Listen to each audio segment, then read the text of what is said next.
प्रविश्य मम वाचमिमां प्रसुप्तां सञ्जीवयत्य किल शक्तिजगत्स्वधाम्ना ज्ञांश्च हस्तचरणश्रवणस्वगादीन्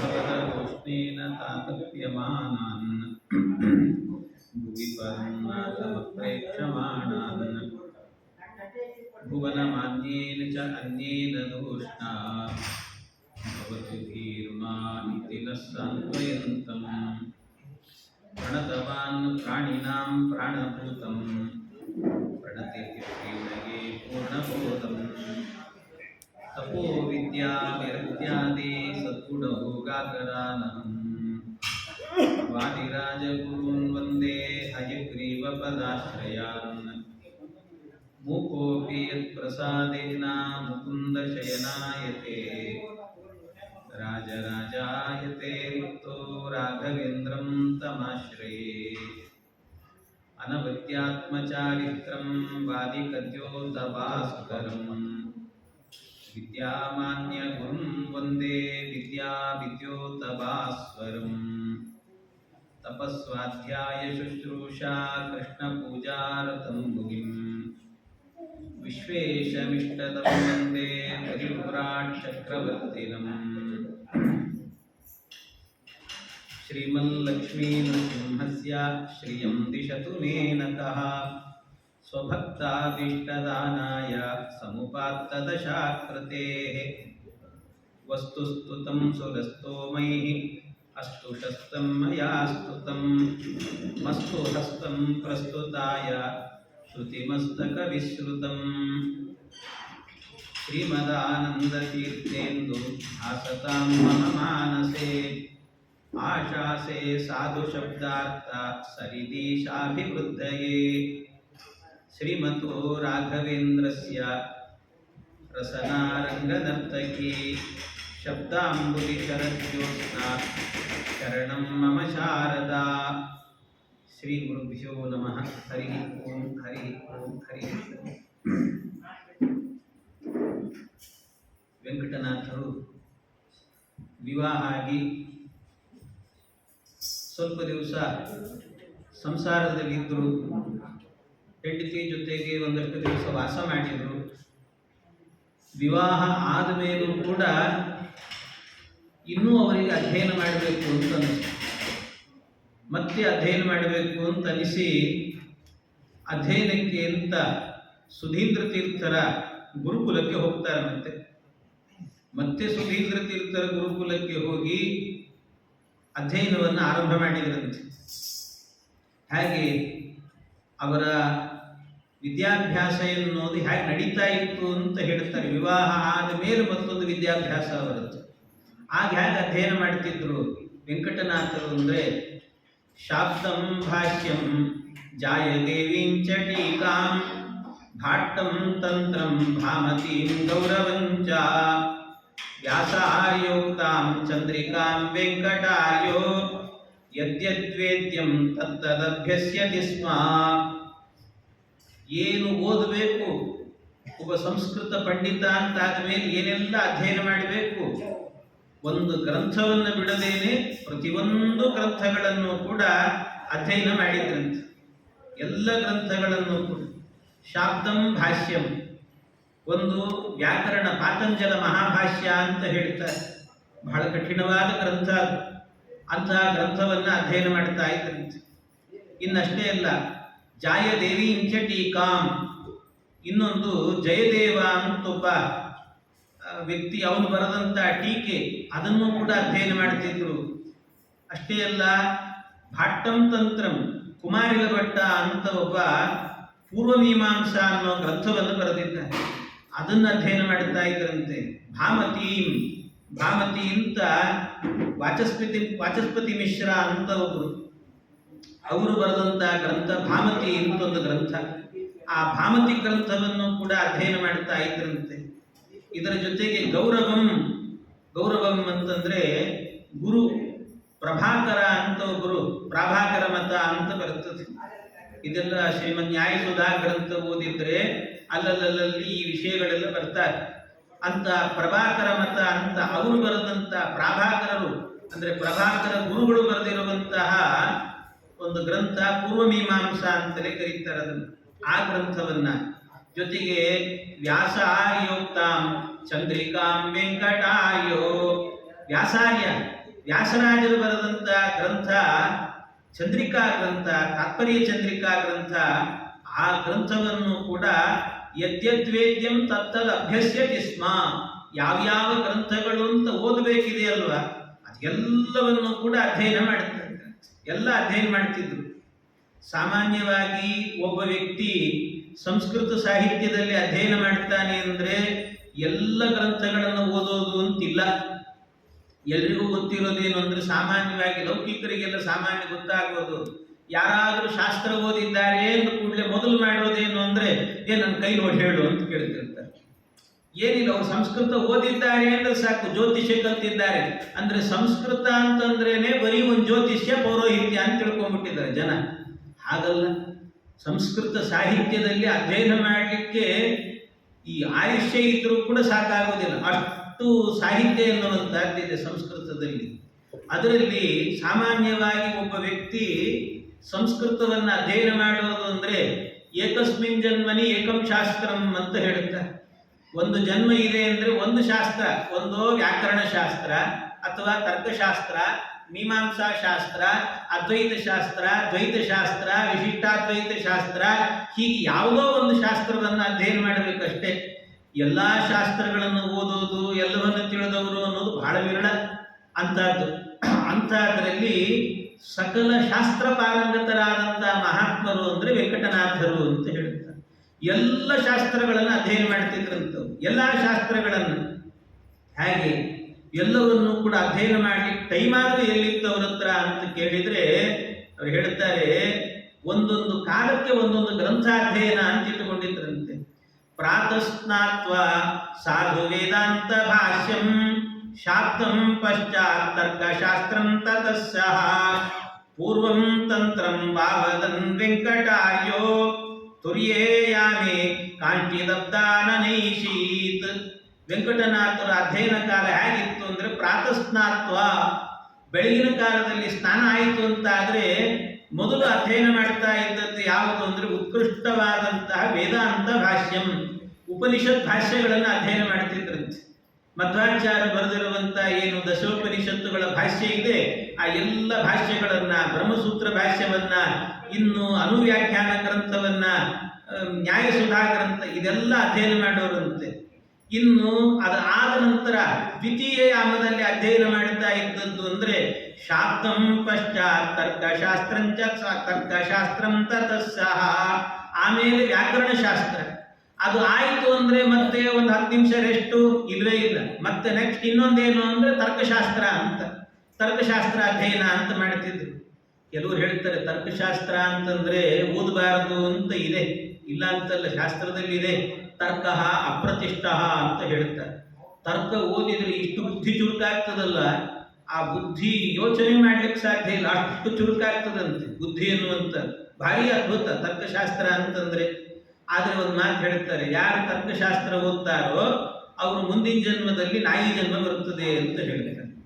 ಹಾಗೆ ಅಂದ ಮಾತ್ರಕ್ಕೆ ಓದಬಾರದು ಅಂತ ಮತ್ತೆ ರಾಯರು ಓದಿದ್ದಾರೆ, ಮತ್ತೆ ಅವರೇ ಓದಿದ್ದಾರೆ. ಅದರ ಅರ್ಥ ಏನು ಅಂದ್ರೆ ಒಳ್ಳೆಯ ತರ್ಕವನ್ನು, ಸತ್ತರ್ಕವನ್ನು ಅಧ್ಯಯನ ಮಾಡಬೇಕು ಅಂತ.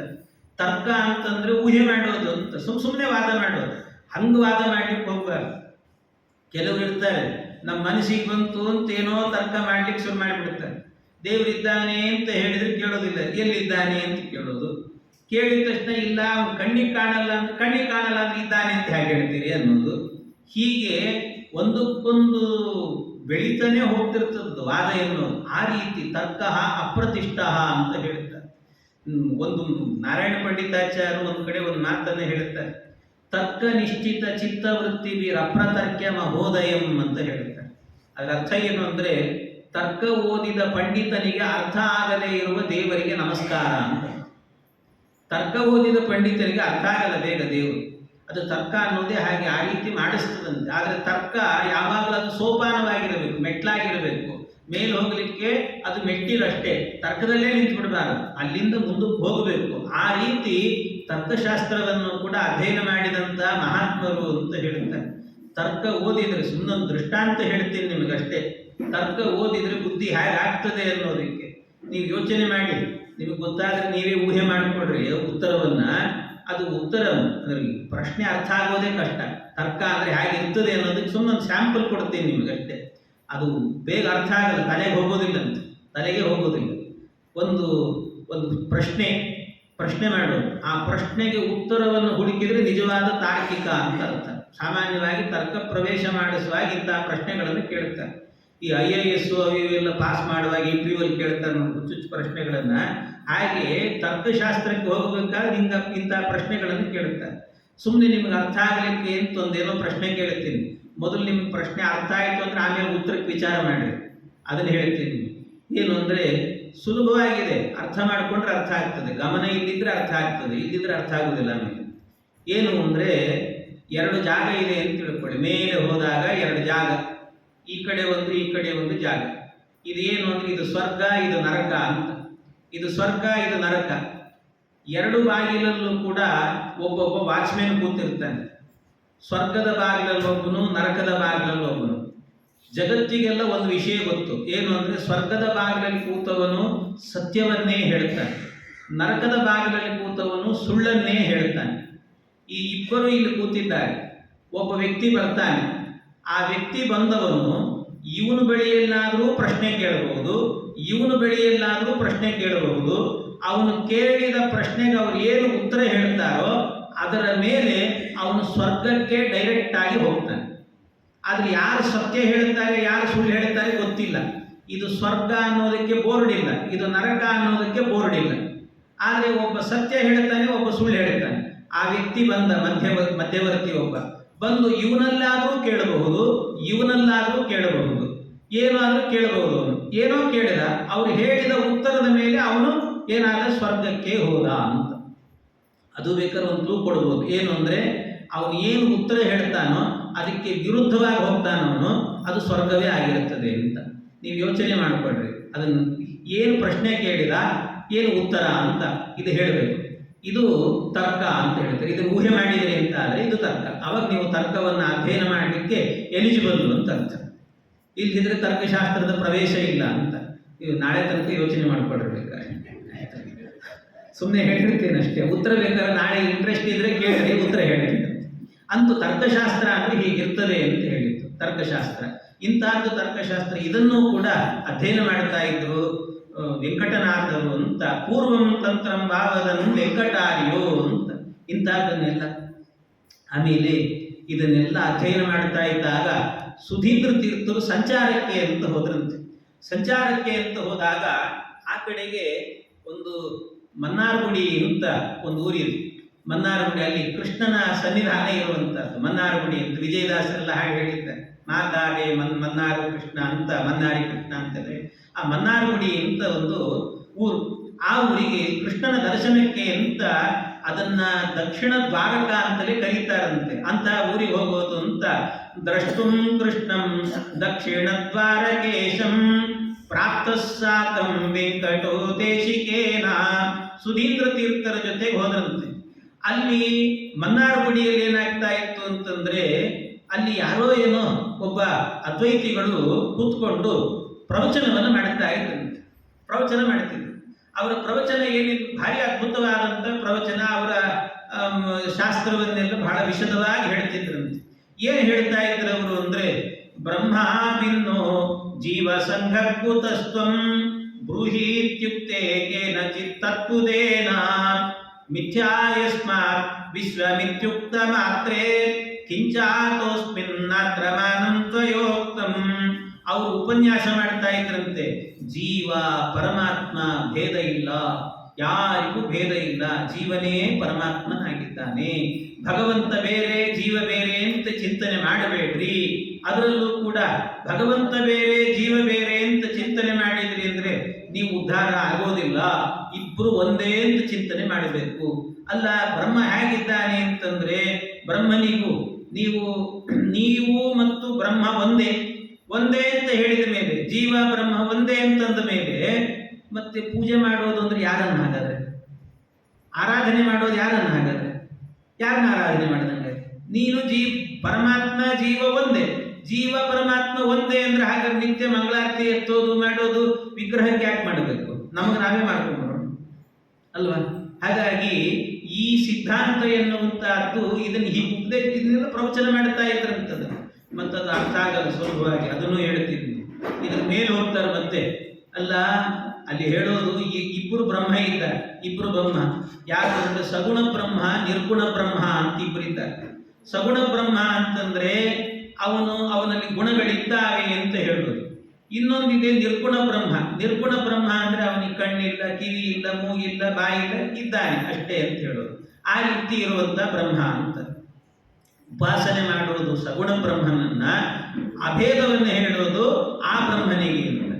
ಉಪಾಸನೆ ಮಾಡೋದೇ ಒಂದು, ಆದ್ರೆ ಆಗೋದೇ ಇನ್ನೊಂದು ಅಂದ್ರೆ ಹೇಗಾಗತ್ತೆ? ಕೃಷ್ಣನಿಗೆ ವಿರುದ್ಧ ಆಯ್ತು.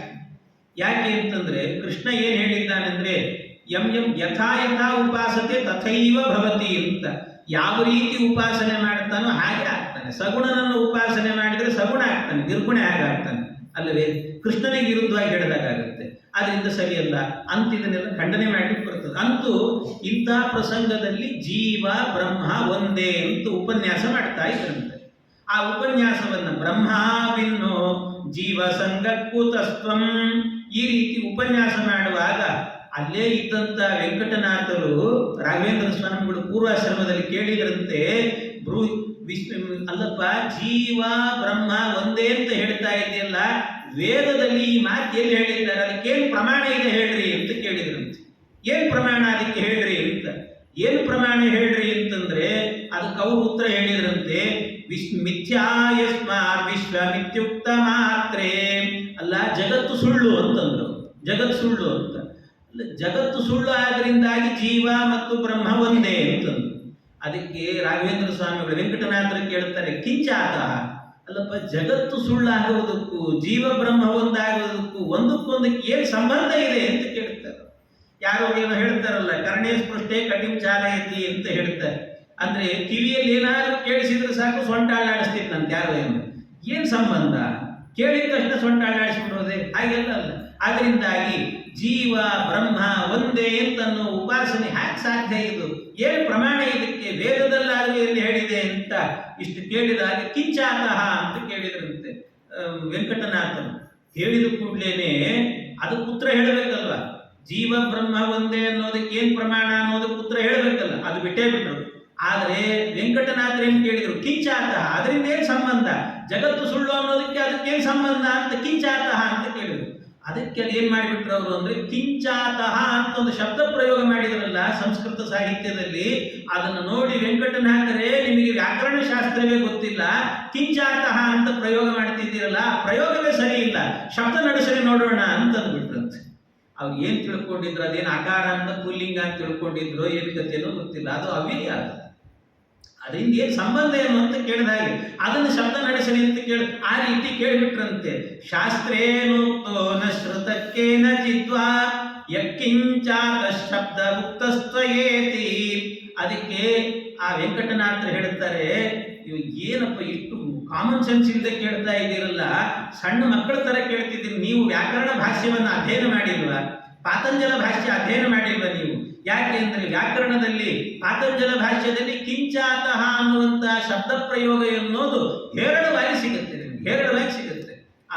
ಅದು ಅಂದ್ರೆ ವ್ಯಾಕರಣ ಪಾತಂಜಲ ಭಾಷ್ಯ ಇದೆಯಲ್ವಾ, ಸಂಸ್ಕೃತ ಸಾಹಿತ್ಯದಲ್ಲಿ, ಸಾಹಿತ್ಯ ಗೊತ್ತಿದ್ರೆ ಓದಿಸ್ಕೊಂಡು ಹೋಗುವಂತ ಒಂದು ಅದ್ಭುತವಾದಂತ ಗ್ರಂಥ. ಓದಿಸ್ಕೊಂಡು ಹೋಗುತ್ತೆ. ಇಷ್ಟು ಖುಷಿ ಕೊಡುತ್ತದೆ ಅಂದ್ರೆ ಸಂಸ್ಕೃತ ಅಧ್ಯಯನ ಮಾಡಿದಂತ ವ್ಯಕ್ತಿಗಳಿಗೆ ಅದರ ಪ್ರಭಾವ ಜಾಸ್ತಿ ಬಿಡುತ್ತದೆ. ಒಳ್ಳೊಳ್ಳೆ ಪಂಡಿತರಿಗೆ ಅದು ಅರ್ಥ ಆಯಿತು ಅಂದ್ರೆ ಅದೇ ಶೈಲಿ ಬರ್ತಿರ್ತದೆ. ಇತ್ತೀಚೆಗೆ ಆ ಶೈಲಿ ಬಂದದ್ದು ಯಾರಿಗೆ ಅಂತಂದ್ರೆ ನಮ್ಮ ಕಾಲದಲ್ಲಿ ನಾವು ನೋಡಿದ್ದು ಅಂದ್ರೆ ಪಾತಂಜಲ ಅಂದ್ರೆ ಪತಂಜಲಿ ಋಷಿಗಳ ಶೈಲಿ ಇದೆಯಲ್ವಾ, ಸಂಸ್ಕೃತದಲ್ಲಿ ಬರೆಯುವ ಬರವಣಿಗೆಯ ಶೈಲಿ ನಾವು ನೋಡಿದ್ದು ಇತ್ತೀಚಿನ ದಿನಗಳಲ್ಲಿ. ಕೆಲವು ದಿನಗಳ ಹಿಂದೆ ಒಬ್ಬ ಪಂಡಿತರಿದ್ರು, ಬನ್ನಂಜೆ ಗೋವಿಂದಾಚಾರ್ಯರು ಅಂತ, ಅವರಲ್ಲಿ ಆ ಶೈಲಿ ಕಾಣ್ತಾ ಇತ್ತು. ಹಾಗೆ ಅದೊಂದು ಅದ್ಭುತವಾದಂಥ ಶೈಲಿ ಸಂಸ್ಕೃತದ್ದು. ಹಾಗೆ ಅದರಲ್ಲಿ ಬೇಕಾದಷ್ಟು ಸರ್ತಿ ಕಿಂಚಾತಃ ಅನ್ನುವ ಪ್ರಯೋಗ ಇದೆ. ಅದನ್ನೇನು ಕೇಳ್ತಾ ಇದ್ದೀರಿ ನೀವು ಅಂತ ಈ ರೀತಿ ಸ್ವಲ್ಪ ಅಂದ್ರೆ ಬೇಜಾರು ಮಾಡಿಕೊಂಡು ಕೋಪದಿಂದಲೇನೆ ಉತ್ತರ ಕೊಟ್ರಂತೆ. ಶ್ರುತ್ವಾ ಕೋಪ ತಸ್ಯ ಶಿಷ್ಯೋತ ಕಶ್ಚಿತ್ ಭಾಷ್ಯಂ ಕೊತ್ವಂ ವೇದೃಶಸ್ತೇಭಿಮಾನಃ. ಆ ಕೂಡಲೇ ಓಹೋ, ಹಾಗಾದ್ರೆ ನಿಮಗೆ ವ್ಯಾಕರಣ ಭಾಷೆ ಗೊತ್ತಾ? ಹಾಗಾದ್ರೆ ವೆಂಕಟನಾಥರಿಗೆ ಮತ್ತೆ ಪ್ರಶ್ನೆ, ಅಲ್ಲ ವ್ಯಾಕರಣ ಭಾಷೆ ಗೊತ್ತು ಅಂತ ಹೇಳ್ತಾ ಇದ್ದೀರಲ್ಲ, ಹಾಗಾದ್ರೆ ನಾವು ಕೇಳ್ತೇವೆ ವ್ಯಾಕರಣ ಗೊತ್ತಿದೆ ಅಂತ ಆದ್ರೆ ಪೃಷ್ಟಶ್ಚೇತ್ತಾಂ ಪ್ರಕ್ರಿಯಾಂ ಕಿಂ ಬ್ರವೀಷಿ, ಪೃಷ್ಟಶ್ಚೇತ್ತಾಂ ಪ್ರಕ್ರಿಯಾಂ ಕಿಂ ಬ್ರವೀಷಿ. ನೀವಿಷ್ಟೆಲ್ಲ ಹೇಳ್ತಾ ಇದ್ದೀರಲ್ಲ, ಹಾಗಾದ್ರೆ ವ್ಯಾಕರಣ ಶಾಸ್ತ್ರ ಗೊತ್ತು ಅಂತ ಹೇಳ್ತಿದ್ದೀರಿ, ಗೊತ್ತು ಅಂತ ಆದ್ರೆ ಹಾಗಾದ್ರೆ ನಾವೊಂದು ಪ್ರಶ್ನೆಯನ್ನು ಮಾಡ್ತೇವಂತೆ, ಅದಕ್ಕೆ ಉತ್ತರ ಕೊಡ್ರಿ ನೀವು ಅಂತ ಹೇಳಿ. ಉತ್ತರ ಕೊಡ್ರಿ ನೀವು ಅಂತ ಏನದು ಅಂದ್ರೆ, ಒಂದು ಷ್ಟಾ ಅಂತ ಧಾತು ಇದೆ. ಷ್ಟಾ ಧಾತು ಸಂಸ್ಕೃತದಲ್ಲಿ ಸ್ವಲ್ಪ ಸಂಸ್ಕೃತ ಪರಿಚಯ ಇರಬೇಕು ನಿಮಗೆ, ಇಲ್ದಿದ್ರೆ ಅರ್ಥ ಆಗೋದಿಲ್ಲ. ಷ್ಟಾ ಅಂತ ಧಾತು, ಅದರ ಪ್ರಯೋಗ ಹೇಗಾಗ್ತದೆ ಅಂದ್ರೆ ತಿಷ್ಟತಿ ಅಂತ ಆಗ್ತದೆ. ಸಾಮಾನ್ಯ ಸಂಸ್ಕೃತ ಗೊತ್ತಿದ್ರೆ ಸಾಕು. ತಿಷ್ಟತಿ ಅಂದ್ರೆ ನಿಲ್ಲುತ್ತಾನೆ ಅಂತ. ಷ್ಟಾ ಗತಿ ನಿವೃತ್ತವು ಅಂತ ಧಾತು ತಿಷ್ಟತಿ ಅಂತ ಹೇಳುತ್ತಾರೆ. ಆ ತಿಷ್ಟತಿ ಎನ್ನುವಂತ ಪ್ರಯೋಗ ಏನಿದೆಯಲ್ವಾ, ಅದರ ಎಂಗ್ಲುಮಂತ ಪ್ರಯೋಗ ಹೇಗಾಗತ್ತೆ ಹೇಳ್ರಿ ಅಂತ ಕೇಳಿದ್ವಿ. ಎಂಗ್ಲುಮಂತ ಪ್ರಯೋಗ ಹೇಗಾಗತ್ತೆ ಅಂತ ಕೇಳಿದ್ವಿ. ಅವೆಲ್ಲ ಸುಲಭ ಅಲ್ಲ ಹೇಳೋದು. ಬರೀ ತಿಷ್ಟತಿ ಅಂತ ಹೇಳೋದೇನೋ ಸುಲಭ ಇರುತ್ತದೆ. ಯಂಗಂತ ಪ್ರಯೋಗ, ಲುಂಗಂತ ಪ್ರಯೋಗ ಅಂತೆಲ್ಲ ಬರುತ್ತದೆ. ಆ ಪ್ರಯೋಗಗಳನ್ನೆಲ್ಲ ಹೇಳೋದು ಬಹಳ ಕಷ್ಟ. ಅಷ್ಟು ಸುಲಭವಾಗಿ ಹೇಳಲಿಕ್ಕೆ ಬರೋದಿಲ್ಲ. ಅದು ಒಳ್ಳೆ ಸಂಸ್ಕೃತ ಜ್ಞಾನ ತಿಳುವಳಿಕೆ ಇದ್ರೆ ಮಾತ್ರ ಹೇಳಲಿಕ್ಕೆ ಬರ್ತದೆ. ಅದು ಅಂತ ಒಂದು ಅದ್ಭುತವಾದಂಥ ಪ್ರಯೋಗ. ಆ ಪ್ರಯೋಗವನ್ನ ಕೇಳಿದ ಕೂಡಲೇ ವೆಂಕಟನಾಥರು ಒಂದು ಕ್ಷಣವೂ ಕೂಡ ಯೋಚನೆ ಮಾಡಿದೇನೆ ತಾಸ್ಥತ್ ಅಂತ ಹೇಳಿದರು. ತಾಸ್ಥತ್ ಅಂತ ಪ್ರಯೋಗವನ್ನು ತೋರಿಸೇ ಬಿಟ್ರು. ತೋರಿಸಿದ ಕೂಡಲೇನೆ ಆಶ್ಚರ್ಯ ಆಯ್ತು ಅವರಿಗೆ. ಅಯ್ಯೋ ದೇವರಿಗೆ ಏನಿದು ಅತಿಷ್ಠತ್ ಅನ್ನು ತಾಸ್ಥತ್ ಅಂತೇಳಿ ಅದ್ಭುತವಾಗಿ ಹೇಳಿಬಿಟ್ರು ಇವರು. ಇನ್ನು ಹೇಳಿದ್ದನ್ನ ಕೇಳಿಸ್ಕೊಂಡು ಅದ್ಭುತ ಇವರು ಅಂತ ಅನಿಸ್ತು ಮನಸ್ಸಲ್ಲಿ. ಆಮೇಲೆ ವೆಂಕಟನಾಥರೇನೇ ಕೇಳಿದ್ರಂತ ಅವರನ್ನು, ಸರಿ ನಾವೇನೋ ಹೇಳಿದ್ವಿ, ನಾವು ನಿಮಗೊಂದು ಪ್ರಶ್ನೆಯನ್ನು ಮಾಡುತ್ತೇವೆ. ಏನದು ಅಂದ್ರೆ, ಏತದ್ದಾತೋ ಕಿಂ ಯಗಂತಸ್ಯ ರೂಪಂ ಬ್ರೂಹೀತ್ಯುಕ್ತೆ ಚಿಂತಯನ್ ಅರ್ಧಯಾಮೇ. ಅದಕ್ಕೆ ವೆಂಕಟನಾಥರು ತಿರುಗಿ ಪ್ರಶ್ನೆ ಮಾಡಿದ್ರಂತೆ. ನಾವು ಹೇಳಿದ್ವಿ ತಾಸ್ತತ್ ಅಂತ ಲುಂಗಂತ ಪ್ರಯೋಗವನ್ನು ಹೇಳಿದ್ವಿ, ನೀವು ಹೇಳ್ರಿ ಯಂಗಂತ ಪ್ರಯೋಗವನ್ನು ಹೇಳ್ರಿ ಅಂತ ಕೇಳ್ತಾರೆ. ಯಂಗಂತ ಪ್ರಯೋಗವನ್ನು ಹೇಳಿ ಅಂತಂದ್ರೆ ಆಗ ಇವರಿಗೆ ಹೇಳ್ರಿ ಅಂತ ಕೇಳಿ ಅರ್ಧಯಾಮ ಆಯ್ತಂತೆ. ಅರ್ಧಯಾಮ ಆದರೂ ಕೂಡ ಉತ್ತರ ಕೊಡ್ಲಿಕ್ಕೆ ಆಗ್ತಾ ಇದ್ದವರು. ಉತ್ತರ ಕೊಡ್ಲಿಕ್ಕೆ ಸುಮ್ಮನೆ ಮೇಲೆ ನೋಡ್ತಿದ್ದಾರಂತೆ. ವೈಯಾಕರಣ ಕಸೂಚಿಹಿ ಅಂತ ಹೇಳ್ತಾರೆ. ಕೆಲವರಿಗೆ ಏನಾದರೂ ಕೇಳಿದ್ರೆ ಗೊತ್ತಿಲ್ಲ ಅಂದ್ರೆ ಗೊತ್ತಿಲ್ಲ ಅಂತಲೂ ಹೇಳೋದಿಲ್ಲ, ಸುಮ್ಮನೆ ಆಕಾಶ ನೋಡ್ತಾ ಕೂತ್ಬಿಡ್ತಾರೆ. ಅದನ್ನು ಕಸೂಚಿ ಅಂತ ಕರೀತಾರೆ. ಆ ರೀತಿಯಲ್ಲಿ ಹಾಗೆ ಇವರು ಕಸೂಚಿಯಾಗಿ ಕೂತು ಬಿಟ್ರಂತೆ. ಆಗ ನಿಮಗೇನು ಬರೋದಿಲ್ಲ ಅಂತ ಹೇಳಿ ಆಮೇಲೆ ಸುಧೀಂದ್ರ ತೀರ್ಥರು ಅಲ್ಲೇ ಕೂತ್ಕೊಂಡು ಇದನ್ನೆಲ್ಲ ನೋಡ್ತಾ ಇದ್ರಂತೆ. ಸುಧೀಂದ್ರ ತೀರ್ಥರು ನೋಡುವಾಗ ಆಗ ವೆಂಕಟನಾಥರನ್ನು ನೋಡಿ, ಏನು ಅದ್ಭುತವಾದಂಥ ವ್ಯಾಕರಣ ಶಾಸ್ತ್ರದ ಪಾಂಡಿತ್ಯ ನಿಮ್ಮದ್ದು ಅಂತ, ನೀವು ಇನ್ನು ಮುಂದೆ ಬರೀ ವೆಂಕಟನಾಥರಲ್ಲ, ಈ ವ್ಯಾಕರಣ ಮಹಾಭಾಷ್ಯವನ್ನ ಸಂಪೂರ್ಣ ಅರಿದು ಕೊಡದಂತ ಮಹಾತ್ಮರು ನೀವಾದ್ದರಿಂದಾಗಿ ಮಹಾಭಾಷ್ಯಂ ವೆಂಕಟನಾಥ ಅಂತ ನಿಮಗೆ ನಾಮಕರಣ ಮಾಡ್ತಾ ಇದ್ದೇನೆ ಅಂತ ಬಿರುದು ಕೊಟ್ರಂತ. ಆವತ್ತಿನಿಂದಲೂ ಕೂಡ ವೆಂಕಟನಾಥರು ಮಹಾಭಾಷ್ಯ ವೆಂಕಟನಾಥ ಅಂತ ಪ್ರಸಿದ್ಧಿಗೆ ಬಂದರು ಅಂತ. ದೃಷ್ಟ್ವಾ ಸರ್ವಂ ದೇಶಿಕ ಶ್ರೀ ಸುಧೀಂದ್ರ ಪ್ರಾಗಜ್ಞಾತಂ ಕೌಶಲಂ ಶಾಬ್ದಭಾಷ್ಯೆ ಪ್ರಾಚೀನಾಜ್ಞಾಂ ತಾಂ ಮಹಾಭಾಷ್ಯ ಪೂರ್ವಾಂ ಪ್ರಾದಾದಸ್ಮೈ ಪಶ್ಯತಾಂ ಪಂಡಿತಾನಾಂ. ಎಲ್ಲ ಪಂಡಿತ ಮಂಡಳಿಯ ಮಧ್ಯದಲ್ಲಿ ಅವರಿಗಿಂತ ಬಿರುದನ್ನು ಕೊಟ್ಟು ಸನ್ಮಾನ ಮಾಡಿದರಂತೆ. ಇದಾದ ಮೇಲೆ ಇನ್ನೊಂದು ಬಾರಿ ತಂಜಾಪುರಿಯಾಂ ಅನ್ಯದಾ ಶುಲ್ಭ ಸೂತ್ರಂ ವ್ಯಾಖ್ಯಾತಾರಂ ಭಾವದೂಕಂ ಜಯಂತಂ. ಇನ್ನೊಮ್ಮೆ ತಂಜಾವೂರಿಗೆ ಹೋಗಿದ್ರಂತೆ. ಆ ತಂಜಾವೂರಿನಲ್ಲಿ ಹೋದಾಗ ಅಲ್ಲೂ ಕೂಡ ಇದೇ ರೀತಿಯಲ್ಲಿ ಒಂದು ಗ್ರಂಥ, ಅಲ್ಲಿ ಈ ಶುಲ್ಭ ಸೂತ್ರ ಅಂತ ಹೇಳ್ತಾರೆ. ಅದೆಲ್ಲ ಇವತ್ತು ಹೇಳೋರೇ ಇಲ್ಲ. ಶುಲ್ಭ ಸೂತ್ರಗಳನ್ನ ಅಧ್ಯಯನ ಮಾಡೋರು ಬಿಡಿ, ಅದನ್ನು ಪಾಠ ಮಾಡೋರು ಅದೇ ಯಾರು ಇಲ್ಲವೇ ಇಲ್ಲ. ಅಂತ ಅದ್ಭುತವಾದಂಥ ಗ್ರಂಥಗಳು. ಅಂತ ಗ್ರಂಥವನ್ನ ಅಲ್ಲಿ ಯಾರೋ ಏನೋ ಪಾಠ ಮಾಡ್ತಾ ಇದ್ರೆ ಅವ್ರು ಹೇಳ್ತಾ ಇರೋದು ಸರಿ ಇಲ್ಲ ಅಂತ ಅವರಿಗೆ ತಿದ್ದಿ ಮಾಡಿ ವೆಂಕಟನಾಥರು ಹೀಗಲ್ಲ, ಇದನ್ನು ಹೀಗೆ ಹೇಳಬೇಕು ಅಂತ ವ್ಯಾಖ್ಯಾತಾರಂ ಭಾವದೂಕಂ ಜಯಂತಂ ಅವನನ್ನು ಕೂಡ ಗೆದ್ದು ಆ ತಂಜಾವೂರಿನ ರಾಜ ಏನಿದ್ದಾನೆ ಆ ರಾಜನು ಕೂಡ ವೆಂಕಟನಾಥರನ್ನು ನೋಡಿ ನೀವು ನಮ್ಮ ಆಸ್ಥಾನ ವಿದ್ವಾಂಸರು ಅಂತ ಹೇಳಿಬಿಟ್ನಂತೆ.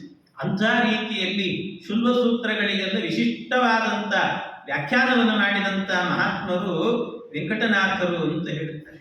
ಹೀಗೆ ವೆಂಕಟನಾಥರು ಅಧ್ಯಯನವನ್ನು ಮಾಡ್ತಾ ಮಾಡ್ತಾ ತಸ್ಯಾಂ ಪುರಿಯಾಂ ತಪ್ತ ಮುದ್ರಾಂಕನೇ ಚ ಪ್ರೌಢಂ ಮೇನೆ ಯಜ್ಞ ನಾರಾಯಣಸ್ತಂ. ಅದಕ್ಕೆ ಅಲ್ಲಿ ಯಾರೋ ಹೇಳಿದ್ರಂತೆ, ಇವರೇನೋ ಶುಲ್ಬ ಸೂತ್ರ ಅದು ಇದು ಅಂತ ವ್ಯಾಖ್ಯಾನ ಮಾಡಿಬಿಡ್ತಿದ್ದಾರೆ ವೆಂಕಟನಾಥರು ಬಂದು. ಆದ್ರೆ ಈ ಮಾಧ್ವರಲ್ಲಿ ಒಂದು ಸಂಪ್ರದಾಯ ಇದೆ, ಅದನ್ನು ಕೆಣಕಬೇಕು ಅಂತ ಅನಿಸ್ತಂತ. ಮಾಧ್ವರಲ್ಲೇ ಒಂದು ಸಂಪ್ರದಾಯ. ಏನು ಸಂಪ್ರದಾಯ ಅಂದ್ರೆ, ಈ ಪ್ರಥಮ ಏಕಾದಶಿ ಅಂತ ಬಂತು ಅಂತಾದ್ರೆ ಮುದ್ರೆ ಹಾಕಿಸ್ಕೊಳ್ತಾರೆ, ಮೈ ಸುಟ್ಕೊಳ್ತಾರೆ. ಈ ಮೈ ಸುಟ್ಟುಕೊಳ್ಳೋದು ಮಾಡೋದು ಇದೆಲ್ಲ ಏನು ಸರಿ? ಇದು ಇನ್ನೊಬ್ಬರಿಗೆ ಹಿಂಸೆ ಆಗುವಂತ ಕೆಲಸ ಮಾಡೋದಾ? ಇದೆಲ್ಲ ತಪ್ಪು. ಇದಕ್ಕೇನು ಪ್ರಮಾಣ ಇದೆ? ಪ್ರಮಾಣವೇ ಇಲ್ಲ, ಹಾಗೆ ಹೀಗೆ ಅಂತೆಲ್ಲ ವಾದಗಳನ್ನ ಮುಂದಿಟ್ರೆ ಆಗ ತಸ್ಯಾಂ ಪುರಿಯಾಂ ತಪ್ತ ಮುದ್ರಾಂಕನೇ ಚ ಪ್ರೌಢಂ ಮೇನೆ ಯಜ್ಞ ನಾರಾಯಣಸ್ತಂ. ಯಜ್ಞನಾರಾಯಣ ಪರಮಾತ್ಮನನ್ನ ಸುದರ್ಶನ ಹೋಮದಿಂದ ಆವಾಹನೆ ಮಾಡಿ ಈ ತಪ್ತ ಮುದ್ರಾಧಾರಣೆ ಮಾಡಿಕೊಳ್ಬೇಕು ಅಂತ ಅನ್ನೋದಕ್ಕೆ ಯಾವುದು ಪ್ರಮಾಣ ಅಂತಂದ್ರೆ ವೇದ ಮಂತ್ರವೇ ಪ್ರಮಾಣ ಅಂತಂದು. ಎಲ್ಲಿದೆ ವೇದ ಮಂತ್ರ ಅಂದ್ರೆ ಆ ವೇದ ಮಂತ್ರಗಳನ್ನೆಲ್ಲ ತೆಗೆದು ಹೇಳ್ತಾರೆ. ವೆಂಕಟನಾಥರು ಹೇಳಿದ್ರಂತೆ, ನೀವೆಲ್ಲ ಪ್ರತಿನಿತ್ಯ ಈ ಶ್ರಾದ್ದಗಳನ್ನು ಮಾಡುವಾಗ ಇವತ್ತೆಲ್ಲ ನೀವೇನಾದರೂ ಕೂಡ ಈ ಉಪಕರ್ಮ ಮಾಡ್ಕೊಂಡಿರ್ತೀರಲ್ಲ, ನಿಮ್ಮ ಕೈಗೊಂದು ಪವಿತ್ರ ಹಾಕೊಳ್ಳಿಕ್ಕೆ ಹೇಳ್ತಾರೆ. ಪವಿತ್ರ ಹಾಕೊಳ್ಳಿಕ್ಕೆ, ಆ ಪವಿತ್ರ ಹಾಕೊಳ್ಳಿಕ್ಕೆ ಅಂತ ಹೇಳುವಾಗ ಪವಿತ್ರ ಕೊಟ್ಟಾಗ ಹಾಕೊಳ್ಳಿಕ್ಕೆ ಒಂದು ಮಂತ್ರ ಹೇಳ್ತಾರೆ. ಯಾವುದು ಅಂದ್ರೆ ಪವಿತ್ರಂತೆ ವಿತಾತಂ ಬ್ರಹ್ಮಣಸ್ಪತೆ ಪ್ರಭುರ್ಗಾತ್ರಾಣಿ ಪರ್ಯೇಷಿ ವಿಶ್ವತಾಃ ಅತಪ್ತತನೋರ್ನತ ದಾಮೋ ಅಶ್ನುತೆ ಶ್ರುತಾಸ ಇದ್ವಹಂ ತತ್ಸಮಾಶತ. ಈ ಮಂತ್ರವನ್ನು ಹೇಳುತ್ತಾರೆ. ಇದು ಪವಿತ್ರ ಹಾಕೊಳ್ಳಿಕ್ಕಿರುವಂತ ಮಂತ್ರ. ಇದು ಸಾಮಾನ್ಯವಾಗಿ ಸಾಮಾನ್ಯ ಸಣ್ಣ ಪುರೋಹಿತ ಆದರೂ ಕೂಡ ಈ ಮಂತ್ರ ಗೊತ್ತಿರ್ತದೆ ಅವರಿಗೆಲ್ಲ. ಅಲ್ಲಿ ಹೇಳಿದ್ದಾರೆ, ಏನಂತ ಹೇಳಿದ್ದಾರೆ? ಅತಪ್ತತನೋರ್ನತ ದಾಮೋ ಅಶ್ನುತೆ. ಅತಪ್ತ, ಅತಪ್ತ ಅಂದ್ರೆ ತಪ್ತ ಅಂದ್ರೆ ತಪ್ತ ಮುದ್ರಾಧಾರಣೆ ಮಾಡಿಸಿಕೊಳ್ಳೋದು ಅಂತ ಅರ್ಥ. ಅತಪ್ತ ಅಂದ್ರೆ ತಪ್ತ ಮುದ್ರಾಧಾರಣೆ ಮಾಡಿಸಿಕೊಳ್ಳದೆ ಇರುವವನು ಅಂತ ಅರ್ಥ. ಅದನ್ನ ಅತಪ್ತ ತನು, ತನು ಅಂದ್ರೆ ದೇಹ ಅಂತ ಅರ್ಥ. ತನು ಮನ ಧನ ಅಂತ ಹೇಳ್ತೀವಿ. ರಾಜಾರಾಧನೆಗೆ ಎಲ್ಲ ರೀತಿ ಸೇವೆ ಮಾಡಬಹುದು ಅಂತ ಬೋರ್ಡ್ ಹಾಕಿರ್ತೀವಿ. ತನು ಮನ ಧನದಿಂದ ಮಾಡಿ ಅಂತ. ತನು ಮನ ಅನ್ನುವಾಗ ತನು ಅಂದ್ರೆ ಏನು? ದೇಹ ಅಂತ ಅರ್ಥ. ಅತಪ್ತ ತನು, ಅತಪ್ತ ತನು ಅಂದ್ರೆ ತಪ್ತ ಮುದ್ರಾಧಾರಣೆ ಮಾಡಿಸಿಕೊಳ್ಳದೆ ಇರುವಂತ ಏನು ದೇಹ ಇದೆಯಲ್ವಾ, ಅದು ಅತ್ಯಂತ ಅಪವಿತ್ರ. ಆದ್ರಿಂದ ಪವಿತ್ರ ಆಗಬೇಕು ಅಂತಾದ್ರೆ ತಪ್ತ ತನು, ಈ ದೇಹಕ್ಕೆ ತಪ್ತ ಮುದ್ರಾಧಾರಣೆಯನ್ನ ಮಾಡಿಸಿಕೊಂಡ್ರೆ, ವರ್ಷಕ್ಕೆ ಒಮ್ಮೆಯಾದರೂ ಮಾಡಿಸಿಕೊಂಡ್ರು ಅಂತಾದ್ರೆ ಅವರ ದೇಹ ಎನ್ನುವಂತಹದ್ದು ಪವಿತ್ರ ಆಗತ್ತೆ ಅಂತ ವೇದ ಮಂತ್ರ ಹೇಳುತ್ತಾ ಇದೆ ಅನ್ನೋದನ್ನ ಇದನ್ನ ವೆಂಕಟನಾಥರು ವಾದವನ್ನ ಮಾಡುವಾಗ ತಸ್ಯಾಂ ಪುರಿಯಾಂ ತಪ್ತ ಮುದ್ರಾಂಕನೇ ಚ ಪ್ರೌಢಂ ಮೇನೆ ಯಜ್ಞ ನಾರಾಯಣಸ್ತಂ. ಆ ಸಂದರ್ಭದಲ್ಲಿ ಈ ಪ್ರಮಾಣಗಳನ್ನೆಲ್ಲ ಕೊಟ್ಟು ಈ ರೀತಿ ವ್ಯಾಖ್ಯಾನ ಮಾಡಿದ್ರಂತೆ. ಇದು ವೆಂಕಟನಾಥರ ಮಹಿಮೆ ಅಂತ ಹೇಳುತ್ತಾರೆ. ಅತ್ಯಾಸನ್ನ ಶ್ರೀನಿಧಾನೇಂದಿರೇಶ ಧ್ಯಾನೋಪಾಯಂ ಬುದ್ಧಿವಾರ್ಧಿಂ ಶಿಶೇವೆ. ಈ ರೀತಿ ವೆಂಕಟನಾಥರು ವಿಶೇಷವಾದಂತಹ ಅಧ್ಯಯನ, ಅವರ ಕ್ರಮ ಭಾರಿ ಅದ್ಭುತವಾಗಿತ್ತು. ಎಲ್ಲ ಸಂಚಾರ ಮುಗಿಸ್ಕೊಂಡು ಮತ್ತೆ ಕುಂಭಕೋಣಕ್ಕೆ ಬಂದ್ರಂತೆ. ಬಂದ ಮೇಲೆ ಎಷ್ಟೋ ದಿವಸ ಹೋಗಿಬಿಟ್ಟಿದ್ರು ಸುಧೀಂದ್ರ ತೀರ್ಥರ ಜೊತೆಗೆ. ಮತ್ತೆ ಸ್ವಲ್ಪ ದಿವಸ ಹೆಂಡತಿ ಜೊತೆಗೆ ಇರಬೇಕು ಅಂತ ಬಂದ್ರಂತೆ. ಅವರು ಬರುವಾಗ ಇಷ್ಟು ಕಿತ್ತು ತಿನ್ನುವಷ್ಟು ಬಡತನ ಎನ್ನುವಂತಹದ್ದು ಇವರಿಗೆ ಬಂದಿತ್ತು ಅಂದ್ರೆ ಭಾರೀ ಬಡತನ ಬಂದಿತ್ತಂತೆ. ಎಷ್ಟು ಬಡತನ ಅಂತಂದ್ರೆ ಇವರಲ್ಲಿ ಇದ್ದದ್ದು, ಮನೆಗೆ ಹೋದ್ರೆ ಮಠದಲ್ಲಿದ್ದಾಗ ಗೊತ್ತಾಗ್ತಿರ್ಲಿಲ್ಲ, ಆದ್ರೆ ಮನೆಗೆ ಹೋದಾಗ ಮಾತ್ರ ಎಷ್ಟು ಬಡತನ ಇತ್ತು ಇವರಿಗೆ ಅಂದ್ರೆ ಅಬ್ದಸ್ಯೈಕಂ ಪಶ್ಯತೋ ನಾಸ್ಯ ನವ್ಯಂ. ವರ್ಷಕ್ಕೊಂದ್ಸರ್ತಿ ಹಬ್ಬ ಬಂತು ಅಂದ್ರೆ ಹೊಸ ಬಟ್ಟೆ ಉಟ್ಕೊಳ್ಳಿಕ್ಕೆ ಒಂದು ಹೊಸ ಬಟ್ಟೆ ಇರ್ತಿರ್ಲಿಲ್ಲಂತೆ. ರಾಯರು ನಂಬ್ತೀರಾ ನೀವೆಲ್ಲ? ಹೇಗಿತ್ತು ಅವರ ಪೂರ್ವಾಶ್ರಮ ಅಂತ ಅನ್ನೋದು ಅಂದ್ರೆ, ಅವರಿಗೆ ಒಂದು ವರ್ಷಕ್ಕೊಂದ್ಸರ್ತಿ ಒಂದು ಹೊಸ ಬಟ್ಟೆ ಉಟ್ಕೊಳ್ಳಿಕ್ಕೆ ಆಗ್ತಿರ್ಲಿಲ್ಲ ಅಂತ ಬಟ್ಟೆ ಇರ್ಲಿಲ್ಲಂತೆ ಮನೆಯಲ್ಲಿ. ಸ್ಥೂಲಂ ವಸ್ತ್ರಂ ಸಂತತಂ ಚಾಲ್ಪ ಮೂಲ್ಯಂ ನವ್ಯಂ ವಸ್ತ್ರಂ ನೈವ ಸೂಕ್ಷ್ಮಂ ಕದಾಪಿ ಕ್ಷೌಮೇ ತಸ್ಮಿನ್ ಕಾಕತ ಕಿಂಚನಸ್ಯ. ಇನ್ನು ವರ್ಷಕ್ಕೊಂದ್ಸರ್ತಿ ಏನೋ ದೀಪಾವಳಿ ಹಬ್ಬ ಬಂತು ಅಂತ ಆದ್ರೆ ತಲೆಗೆ ಎಣ್ಣೆ ಹಚ್ಚಿಕೊಳ್ಳೋಣ ಅಂದ್ರೆ ಒಂದು ಹನಿ ಎಣ್ಣೆ ಇರ್ತಿರ್ಲಿಲ್ಲ ಮನೆಯಲ್ಲಿ.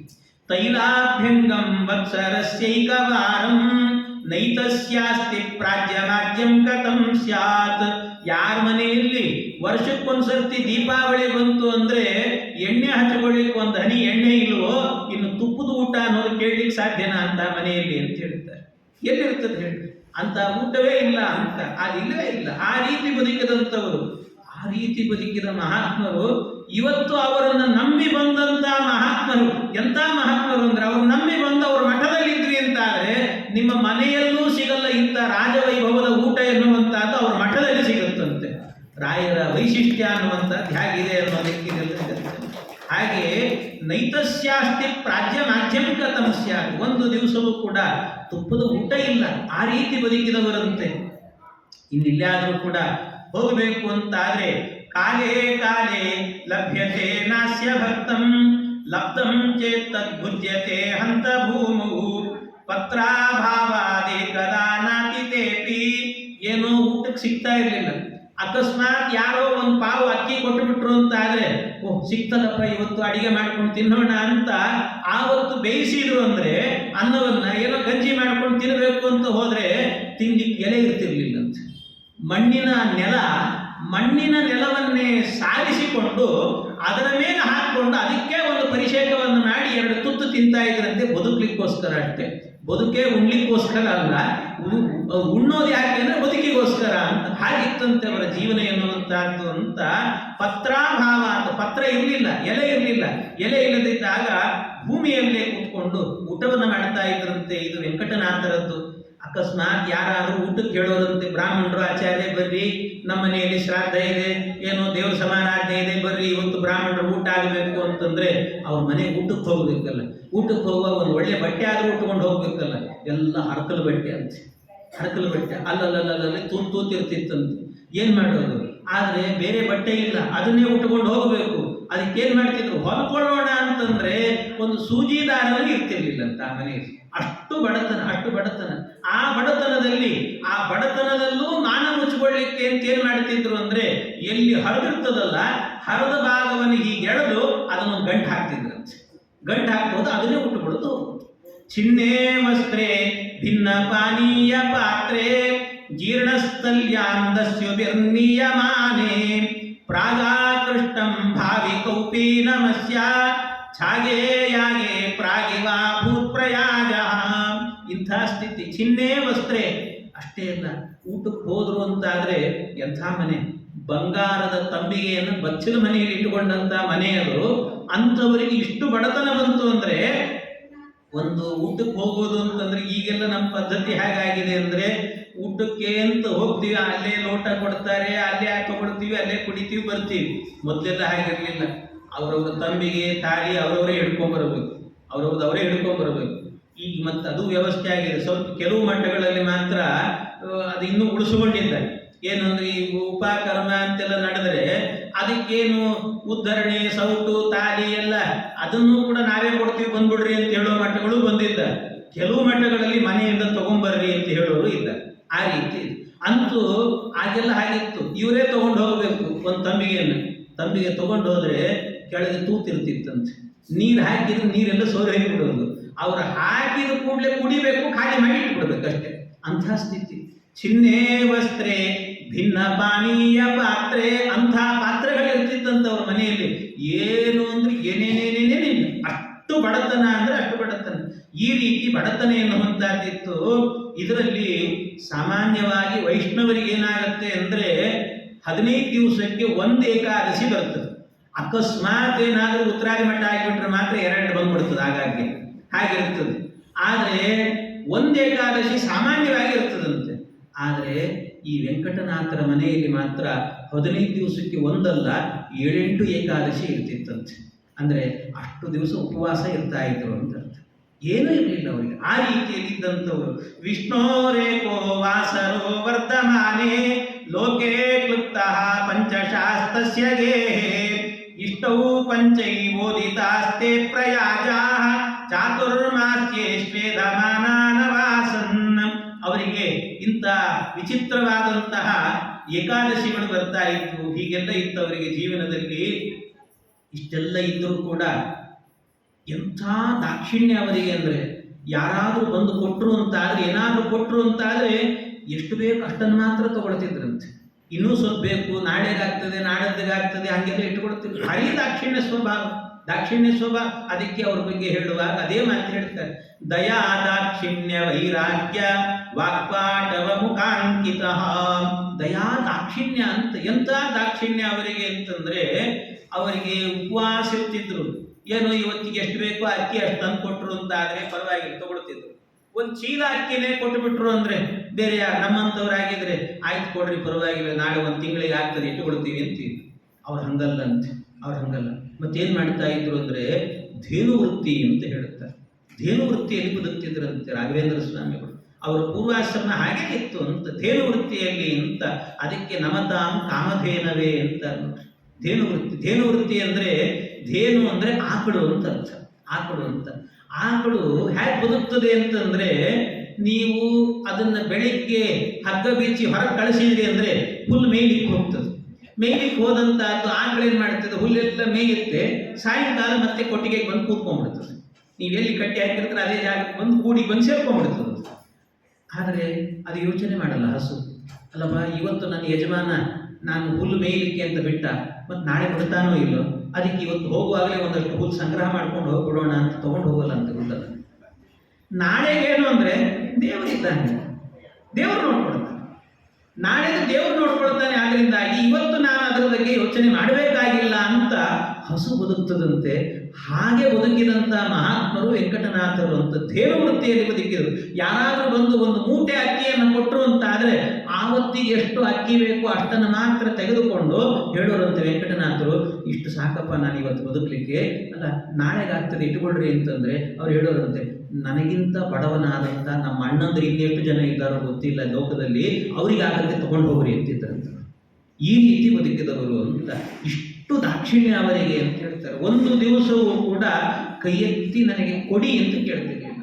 ಅವರಾಗಿ ತಾನಾಗಿ ಬಂತು ಅಂತಾದ್ರೆ ಅಪ್ರತಿಗ್ರಹ ಅಂತ ಹೇಳ್ತಾರೆ. ಕೊಡ್ರಿ ನನಗೆ ಅಂತ ಮನೆಗೆ ಹೋಗಿ ಕೇಳಿತ್ತು ಅಂತ ಇಲ್ಲವೇ ಇಲ್ಲ. ಯಾವತ್ತು ಒಂದು ದಿವಸ ಹೋಗ್ಲಿಲ್ಲಂತೆ, ನನಗೆ ಬೇಕು ಕೊಡಿ ಅಂತ. ಏನಿದ್ರು ಕೂಡ ಮಧ್ವಾಚಾರ್ಯ ಶಾಸ್ತ್ರ ಇದೆ, ಅದನ್ನು ಅಧ್ಯಯನ ಮಾಡ್ತೀನಿ, ಅದೇ ನನ್ನ ರಕ್ಷಣೆ ಮಾಡುತ್ತದೆ ಅಂತ ಗಟ್ಟಿ ನಂಬಿ ಕೂತಂತ ಮಹಾತ್ಮರು ವೆಂಕಟನಾಥರು ಅಂತ ಹೇಳುತ್ತಾರೆ. ಏವಂ ಚೇದಪ್ಯಾದರಾತ್ ಭೋಕ್ತೃ ಚಿನ್ನಂ ಸಂದಾರ್ಯಾಯಂ ಶಾಸ್ತ್ರ ಮುಖ್ಯಾದಜಸ್ರಂ. ಎಷ್ಟೋ ದಿವಸ ಊಟ ಮಾಡಿರಲಿಲ್ಲ, ಊಟ ಮಾಡದೇ ಇದ್ದರೂ ಕೂಡ, ಉಪವಾಸ ಇದ್ದರೂ ಕೂಡ, ಆದರೆ ಭೋಕ್ತೃ ಚಿಹ್ನೆಯನ್ನು ಧಾರಣೆ ಮಾಡಿಕೊಳ್ಳೋರಂತೆ. ಅಕ್ಷತೆ ಅಂಗಾರ ಹಚ್ಚಿಕೊಳ್ಳದೆ, ಏಕಾದಶಿ ಮಾತ್ರ ಅಂಗಾರ ಅಷ್ಟೇ. ಉಳಿದ ದಿನದಲ್ಲಿ ಅಕ್ಷತೆ ಅಂಗಾರ ಚೆನ್ನಾಗಿ ಹಚ್ಕೊಂಡ್ಬಿಡೋರಂತೆ. ಚೆನ್ನಾಗಿ ಹಚ್ಕೊಂಡ್ಬಿಟ್ಟು ಯಾರಾದರೂ ನೋಡಿದ್ರೆ ಹೊಟ್ಟೆ ತುಂಬ ಊಟ ಮಾಡಿದ್ದಾರೆ ಇವರು ಅಂತ ಅನಿಸ್ಬೇಕು. ಮಾತಾಡಿಸಿದ್ರೆ ನಾನೇನೋ ಉಪವಾಸದ ಏಕಾದಶಿ ಮಾತಾಡಿಸಿದ್ರೆ ಅಯ್ಯೋ ಇವತ್ತೇನಾಗಲ್ಲ ನಾಳೆ ಬರ್ರಿ ಅಂತ ಹೇಳಿ ಕಳಿಸ್ತೀವಿ ನಾವು. ಆದರೆ ಅವ್ರು ಹಾಗಲ್ಲ. ಯಾರೇ ಬರಲಿ, ಎಷ್ಟು ಉಪವಾಸ ಇದ್ದರೂ ಕೂಡ, ಸ್ವಾಮಿ ನನಗೇನೋ ಮಧ್ವಾಚಾರ್ಯ ಶಾಸ್ತ್ರ ಪಾಠ ಆಗಬೇಕಿತ್ತು, ಬರೀ ಪಾಠ ಮಾಡ್ತೀನಿ ಅಂತಿದ್ರಂತೆ. ಯಾರು ಬಂದರೂ ಪಾಠ ಪ್ರವಚನ ಇದನ್ನು ಮಾತ್ರ ಬಿಡ್ತಾ ಇರಲಿಲ್ಲ. ಆದರೆ ಅನ್ನ ಸಿಗಲಿಲ್ಲ ಅಂತ ಹುಡುಕೊಂಡು ಹೋಗ್ತಾ ಇರಲಿಲ್ಲಂತೆ. ಈ ರೀತಿಯಲ್ಲಿ ಏವಂ ಚೇದಪ್ಯಾದರಾತ್ ಭೋಕ್ತೃ ಚಿನ್ನಂ ಸಂಧಾರ್ಯಾಯಂ ಶಾಸ್ತ್ರ ಮುಖ್ಯಾದಜಸ್ರಂ. ಶಾಸ್ತ್ರವನ್ನು ಮಾತ್ರ ಅಧ್ಯಯನ ಮಾಡುವುದನ್ನ ಬಿಡ್ತಾ ಇರಲಿಲ್ಲ. ಈ ರೀತಿ ಇದ್ದಂಥ ಮಹಾತ್ಮರು ಅಂತ. ಆಗ ಇದೇ ಸಂದರ್ಭದಲ್ಲಿ ರಾಯರು ಈ ರೀತಿ ಅಂದರೆ ವೆಂಕಟನಾಥರು ಹೀಗೆ ಬದುಕ್ತಾ ಇರುವಾಗ ಆಗೊಮ್ಮೆ ಸುಧೀಂದ್ರ ತೀರ್ಥರೇನಿದ್ದಾರೆ, ಆ ಸುಧೀಂದ್ರ ತೀರ್ಥರಿಗೆ ಒಂದು ಸ್ವಪ್ನ ಆಯಿತಂತೆ. ಸ್ವಪ್ನ ಆಯಿತು ಅಂತ. ಏನು ಸ್ವಪ್ನ? ದೃಷ್ಟ ಸ್ವಪ್ನ ಶ್ರೀ ಸುಧೀಂದ್ರೋತ ವಿದ್ಯಾ ಸಾಮ್ರಾಜ್ಯಾರ್ಹಂ ತಂಪಯೋಧಿಂ ಗುಣೌಗೈ ಜ್ಞಾತ್ವಾ ವಿದ್ಯಾ ಸಂಪ್ರದಾಯಂ ಸಗೋಪ್ತುಂ ಪಾಯುರು ರಾಜ್ಯಂ ಪ್ರಾರ್ಥಯಾಮಾಸ ಧೀರಂ. ಅವರಿಗೆ ಸೂಚನೆ ಆಯ್ತಂತೆ. ಸುಧೀಂದ್ರ ತೀರ್ಥರಿಗೆ ಗಟ್ಮುಟ್ಟಿದ್ರು ಪಾಪ ಅವರು. ಸುಧೀಂದ್ರ ತೀರ್ಥರೇ, ಇನ್ನು 2 ತಿಂಗಳಷ್ಟೇ ನೀವು ಈ ಭೂಮಿ ಮೇಲೆ ಇರೋದು, ಆಮೇಲೆ ವೃಂದಾವನ ಪ್ರವೇಶ ಮಾಡ್ತೀರಿ. ಆದ್ದರಿಂದಾಗಿ ಆದಷ್ಟು ಬೇಗ ನಿಮ್ಮ ಪೀಠದಲ್ಲಿ ಒಬ್ಬ ವ್ಯಕ್ತಿಯನ್ನು ಕೂಡಿಸ್ಬೇಕು. ಅದಕ್ಕೆ ಕೂಡಿಸ್ಲಿಕ್ಕೆ ಅರ್ಹನಾದಂಥ ವ್ಯಕ್ತಿ ಯಾರು ಅಂತಂದ್ರೆ ವೆಂಕಟನಾಥರು. ಆ ವೆಂಕಟನಾಥರನ್ನ ಈ ವಿದ್ಯಾ ಸಿಂಹಾಸನದಲ್ಲಿ ಕೂಡಿಸ್ರಿ. ನಿಮ್ಮ ಸಿಂಹಾಸನವನ್ನ ಕಂಡು ಕೇಳರಿಯದಷ್ಟು ಎತ್ತರಕ್ಕೆ ಕೊಂಡೊಯ್ತಾರೆ ಅವರು, ಅವರನ್ನೇ ಕೂಡಿಸಬೇಕು ಅಂತ ರಾಮದೇವರೇನೇ ಸ್ವಪ್ನದಲ್ಲಿ ಬಂದು ಅವರಿಗೆ ಸೂಚನೆ ಕೊಟ್ಟರಂತೆ. ಸಾಕ್ಷಾತ್ ರಾಮದೇವರು ಬಂದು ಈ ಪೀಠದಲ್ಲಿ ಅವರನ್ನು ಕೂಡಿಸ್ರಿ ಅಂತ ಹೇಳಿದ್ರು. ಕೂಡಿಸ್ರಿ ಎಂದಾಗ ಅವರ ಮನಸ್ಸಿಗೆ ಬಂತು, ಬೆಳಗಾಯಿತು. ಬೆಳಗಾದ ಕೂಡಲೇ ಮೊದಲು ಮಾಡಿದ ಕೆಲಸ ಏನು ಅಂದರೆ ವೆಂಕಟನಾಥರನ್ನು ಕರೆಸ್ರಿ ಎಂದರು. ಸರಿ ಅಂತ ವೆಂಕಟನಾಥರನ್ನು ಕರೆಸಿದರು. ಅಷ್ಟೊತ್ತಿಗಾಗಲೇ ವೆಂಕಟನಾಥರಿಗೆ ಒಬ್ಬ ಮಗ ಹುಟ್ಟಿದ್ರಂತೆ. ಲಕ್ಷ್ಮೀನಾರಾಯಣಾಚಾರ್ಯ ಅಂತ ಹೆಸರಿಟ್ಟಿದ್ರು ಅವರಿಗೆ. ಸಣ್ಣ ಮಗು ಇತ್ತು ಒಂದು. ಆಗ ಇವರನ್ನು ಕರೆದು ಹೇಳಿದರಂತೆ, ನನಗೆ ಹಿಂದಿನ ದಿವಸ ರಾಮದೇವರು ಸ್ವಪ್ನದಲ್ಲಿ ಬಂದು ನನಗೆ ಸೂಚನೆ ಮಾಡಿದ್ದಾರೆ, ನಿಮಗೆ ಆಶ್ರಮ ಕೊಡಬೇಕು ಅಂತ ಸೂಚನೆ ಬಂದಿದೆ, ಆದ್ದರಿಂದ ನೀವು ಪೀಠವನ್ನು ತಗೊಳ್ಬೇಕು ಅಂದರು. ನೀವು ಪೀಠ ತಗೊಳ್ಬೇಕು ಅಂದಾಗ ಮೊಟ್ಟ ಮೊದಲು ವೆಂಕಟನಾಥರು ಹೇಳಿದ ಮಾತೇನು ಅಂದರೆ, ಅವರು ಹೇಳ್ತಾರೆ, ಬೇರೆ ಯಾರಾದರೂ ಆಗಿದ್ರೆ ಇಷ್ಟು ದೊಡ್ಡ ಪೀಠ ಸಿಗ್ತದೆ ಅಂದರೆ ಏನು ವೈಭವ, ಏನು ಕತೆ, ಅಷ್ಟು ದೊಡ್ಡ ಮಠ ಅಂದ್ರೆ ಸಾಮಾನ್ಯವೇ, ಅಂತ ಒಳ್ಳೆ ಆಸ್ತಿ ಪಾಸ್ತಿ ಎಲ್ಲ ಸಿಗ್ತದೆ, ಆರಾಮಾಗಿರ್ಬೋದು ಅಂತಂದ ಮೇಲೆ ಯಾರು ಬಿಡ್ತಾರೆ ಹೇಳ್ರಿ ಅಂತ. ಅದರಲ್ಲಿ ವೆಂಕಟನಾಥರು ಹೇಳಿದ್ರಂತೆ, ಕ್ವಾಹಂ ನ್ಯಾಸಃ ಪುತ್ರವಾ ವೇದ ವಿದ್ಯಾ ಸಾಮ್ರಾಜ್ಯಂತೆ ಕ್ವಾಪಿ ವಿದ್ಯಾಹಮಾರ್ಯ. ಸ್ವಾಮಿ, ಎಲ್ಲಿ ಸನ್ಯಾಸ, ಎಲ್ಲಿ ನಾನು ಅಂತ. ನಾನು ಬಹಳ ಕೆಳಗಿರುವವನು, ಸನ್ಯಾಸ ಎಷ್ಟು ದೊಡ್ಡದಾಗಿದೆ, ನನಗೂ ಅದಕ್ಕೂ ಹೊಂದಾಣಿಕೆ ಆಗಲ್ಲ ಸ್ವಾಮಿ, ದಯವಿಟ್ಟು ನನಗೆ ಬೇಡ, ಪೀಠ ಬೇಡ ನನಗೆ ಅಂದರು. ಪೀಠ ತಗೊಳ್ಬೇಕು ನೀನು ಅಂತಂದ್ರು. ತಗೊಳ್ಬೇಕು ಸ್ವಾಮಿ, ಮಧ್ವಾಚಾರ್ಯರ ಶಾಸ್ತ್ರದ ಪಾಠ ಮಾಡ್ತೇನೆ, ಪೀಠ ಬೇಡ ನನಗೆ ಅಂತಂದ್ರು. ಪೀಠ ಬೇಡ ನನಗೆ. ಈಗೆಲ್ಲ ಹೇಗಿದೆ ಅಂತಂದ್ರೆ, ನಮಗೆ ಪಾಠ ಬೇಡ ಪೀಠ ಬೇಕು ಅನ್ನುವಂಥವ್ರು ಬೇಕಾದಷ್ಟು ಮಂದಿ ಇದ್ದಾರೆ. ಆದರೆ ಅವ್ರು ಹೇಳ್ತಾರೆ, ನನಗೆ ಪಾಠ ಸಾಕು, ಪೀಠ ಬೇಡ ಅಂತಂದ್ರಂತೆ. ಪೀಠ ಬೇಡ ಅಂದರು. ಇಷ್ಟು ಹೇಳಿದಾಗಲೂ ಕೂಡ ಇಲ್ಲ, ನೀವು ತಗೊಳ್ಬೇಕು ಅಂತ ಬಹಳ ಹೇಳ್ತಾರಂತೆ ಅವರಿಗೆ, ಬಹಳ ಹೇಳಿದ್ರಂತೆ. ಆ ಸಂದರ್ಭದಲ್ಲಿ ಹೇಳಿದರು ಸುಧೀಂದ್ರ ತೀರ್ಥರು, ಸನ್ಯಾಸ ತಗೊಳ್ಳಿಕ್ಕೆ ಅಂತ ಒಂದಷ್ಟು ಬೋಧನೆಗಳನ್ನು ಮಾಡ್ತಾರೆ ಅವರಿಗೆ. ಏಕಾಂತೆ ತೈರ್ಬೋಧಿತ ಪ್ರತ್ಯವಾದಿ ಬಾಲಾ ಬಾಲ್ಯ ಬಾಲಕೋ ನೋಪನೀತಃ. ಅದಕ್ಕೆ ಬೋಧನೆ ಮಾಡಿದರೆ ಅವ್ರು ಹೇಳ್ತಾರೆ, ಸ್ವಾಮಿ ನನ್ನ ಹೆಂಡತಿ ಇನ್ನೂ ಸಣ್ಣವಳು, ಬಾಲಾ ಭಾರ್ಯ ಬಾಲಕೋ ನೋಪನೀತಃ, ಇನ್ನೂ ನನ್ನ ಮಗನಿಗೆ ಉಪನಯನ ಆಗಿಲ್ಲ ಸ್ವಾಮಿ, ಅವನಿಗೆ ಉಪನಯನವೂ ಮಾಡಿದೆ, ನಾನು ಹ್ಯಾಕೆ ಬರಲಿ, ಸನ್ಯಾಸವನ್ನು ಹ್ಯಾಕೆ ತಗೊಳ್ಳಿ ಸ್ವಾಮಿ, ನಾನು ದಯವಿಟ್ಟು ಬೇಡ ನನಗೆ. ಬಾಲಶ್ಚಾಹಂ ಆಶ್ರಮೇ ನೇಸ್ತಿ ವಾಂಚ, ನಾನಿನ್ನೂ ಸಣ್ಣವನು, ಈ ವಯಸ್ಸಿನಲ್ಲೇ ನಾನು ಸನ್ಯಾಸ ತಗೊಂಡು ಮಾಡಿ ಏನ್ ಮಾಡ್ತೀನಿ ಸ್ವಾಮಿ, ನನ್ನಿಂದ ಆಗುವಂತಹದ್ದಲ್ಲ. ನಿರ್ಬಂಧಶ್ಚೇ ನಿರ್ಗಮಿಷ್ಯಾಮಿ ನೂನಂ. ಸ್ವಾಮಿ, ನೀವು ನನಗೆ ಬಹಳ ಒತ್ತಾಯ ಮಾಡಿದ್ರಿ ಅಂದ್ರೆ, ನೀವು ನನ್ನ ಗುರುಗಳು, ಆದರೂ ನಿಮಗೆ ನಮಸ್ಕಾರ ಮಾಡಿ ಹೋಗ್ಬಿಡ್ತೀನಿ ನಾನು ಅಂತಂದ್ರು. ನನಗೆ ಬೇಡ ಈ ಸನ್ಯಾಸ ಅಂತ. ಆಗಿನ ಕಾಲದಲ್ಲೆಲ್ಲ ಸನ್ಯಾಸ ತಗೊಳ್ಳೋದು ಅಂದ್ರೆ ಗದ್ದಲ ಹಾಗೆ ಆಗ್ತಿತ್ತು ಅಂತ ಎಲ್ರಿಗೂ ಕೂಡ, ಎಲ್ಲರ ಮನೆಯಲ್ಲೂ ಒಂದು ಗೋಳು ಇರ್ತಿತ್ತು ಅವಾಗ. ಹಾಗೆ ಆ ರೀತಿ ಆಯ್ತಂತೆ. ಶ್ರೇಯೋತೀತೆ ಕೀದೃಶೋತ್ತಾತ್ರ ಅತ್ರಾನುರಾಗಃ ಕಾವಾ ಭಾರ್ಯ ಜಾನತೋ ನಂದನಕ್ಕಃ ಸ್ತ್ರೀ ಸಂಪರ್ಕೋ ದುಃಖದಾಯೈವ ನೂನಂ ದೃಷ್ಟಾಂತೋಸ್ಮಿನ್ ವಾಲಿ ಧರ್ಮಾತ್ಮಜಾದ್ಯಾಹ. ಅವರು ಹೇಳ್ತಾರೆ ಸುಧೀಂದ್ರ ತೀರ್ಥರು, ಅಲ್ಲಪ್ಪ ಇನ್ನೂ ಹೆಂಡತಿ ಇದ್ದಾಳೆ ಅಂತ ಹೇಳ್ತಿದ್ದೀವಿ ವೆಂಕಟನಾಥ, ಹಾಗೆಲ್ಲ ಹೇಳಬೇಡ. ಕಾವಾ ಭಾರ್ಯ ಜಾನತೋ ನಂದನಕ್ಕಃ, ಈ ಜನ್ಮಕ್ಕಷ್ಟೇ ಇವಳು ಹೆಂಡತಿ, ಮುಂದಿನ ಜನ್ಮಕ್ಕೆ ಇವಳೇ ಹೆಂಡತಿ ಅಂತ ಏನಪ್ಪ ಗ್ಯಾರಂಟಿ? ಇಲ್ಲ, ಯಾವುದೂ ಇಲ್ಲ. ಇವತ್ತಿದ್ದದ್ದು ನಾಳೆ ಇರ್ತದೆ ಅಂತಿಲ್ಲ. ಆದ್ರಿಂದಾಗಿ ಅದಕ್ಕೋಸ್ಕರವಾಗಿ ಸ್ತ್ರೀ ಸಂಪರ್ಕೋ ದುಃಖದಾಯೇವ ನೂನಂ. ಈ ಯಾವಾಗಲೂ ಹೆಣ್ಣಿನ ಮೇಲೆ ಮೋಹ ಇಟ್ಟುಕೊಂಡ್ರು ಅಂತಾದ್ರೆ ಅದರಿಂದ ದುಃಖವೇ ಕಟ್ಟಿಟ್ಟವು. ಅದಕ್ಕೆ ನಿದರ್ಶನ ಕಂಡಿಲ್ವೇ? ವಾಲಿ ಸುಗ್ರೀವ ಇಬ್ಬರು ಕೂಡ ಆ ತಾರೆಗೋಸ್ಕರವಾಗಿ ಹೊಡೆದಾಡಿಕೊಂಡಿರುವಂತಹದ್ದು ಮಾಡಿ ಎಲ್ಲ ನೋಡಿದ್ದೇವಲ್ಲ. ಆದ್ರಿಂದ ಬೇಡ, ಈ ಕೆಲಸಕ್ಕೆ ನೀನು ಕೈ ಹಾಕಬೇಡ, ಬಿಟ್ಟು ಬಂದ್ಬಿಡು. ಹೆಂಡತಿ ಮಕ್ಕಳು ಇದ್ಯಾವುದು ಶಾಶ್ವತ ಅಲ್ಲ, ನೀನು ಬಂದುಬಿಡು ಅಂತ ಹೇಳ್ತಾರೆ. ಈ ಜನ್ಮಕ್ಕಷ್ಟೇ ಇವಳು ಹೆಂಡತಿಯಾಗಿದ್ದಾಳೆ ಇದನ್ನು. ಆದರೆ ನೀನು ಇಲ್ಲಿ ಕೂತ್ಕೊಂಡು ಪಾಠ ಮಾಡಿದೆ ಅಂದರೆ, ಪೀಠದಲ್ಲಿ ಕೂತು ಪಾಠವನ್ನು ಮಾಡಿದೆ ಅಂತಾದರೆ ಜನ್ಮ ಜನ್ಮಾಂತರಕ್ಕೆ ಆಗುವಂಥದ್ದು, ಅದು ನಿನ್ನನ್ನು ಮೋಕ್ಷಕ್ಕೆ ಕೊಂಡೊಯ್ಯುವಂತಹ ಪೀಠ ಅದು. ಆದ್ದರಿಂದ ರಾಮದೇವರ ಪೂಜೆ ಇದೊಂದು ದೊಡ್ಡ ಸೌಭಾಗ್ಯ. ಬೇಡ ಅಂತ ಹೇಳಬೇಡ್ರಿ, ಈ ಜನ್ಮದ ಹೆಂಡತಿಯನ್ನು ಬಿಟ್ಟು ಜನ್ಮಾಂತರಕ್ಕೆ ಉಪಯೋಗ ಆಗುವಂಥ ಪೀಠಕ್ಕೆ ಬನ್ನಿ ಅಂತ ಹೇಳಿದ್ರು.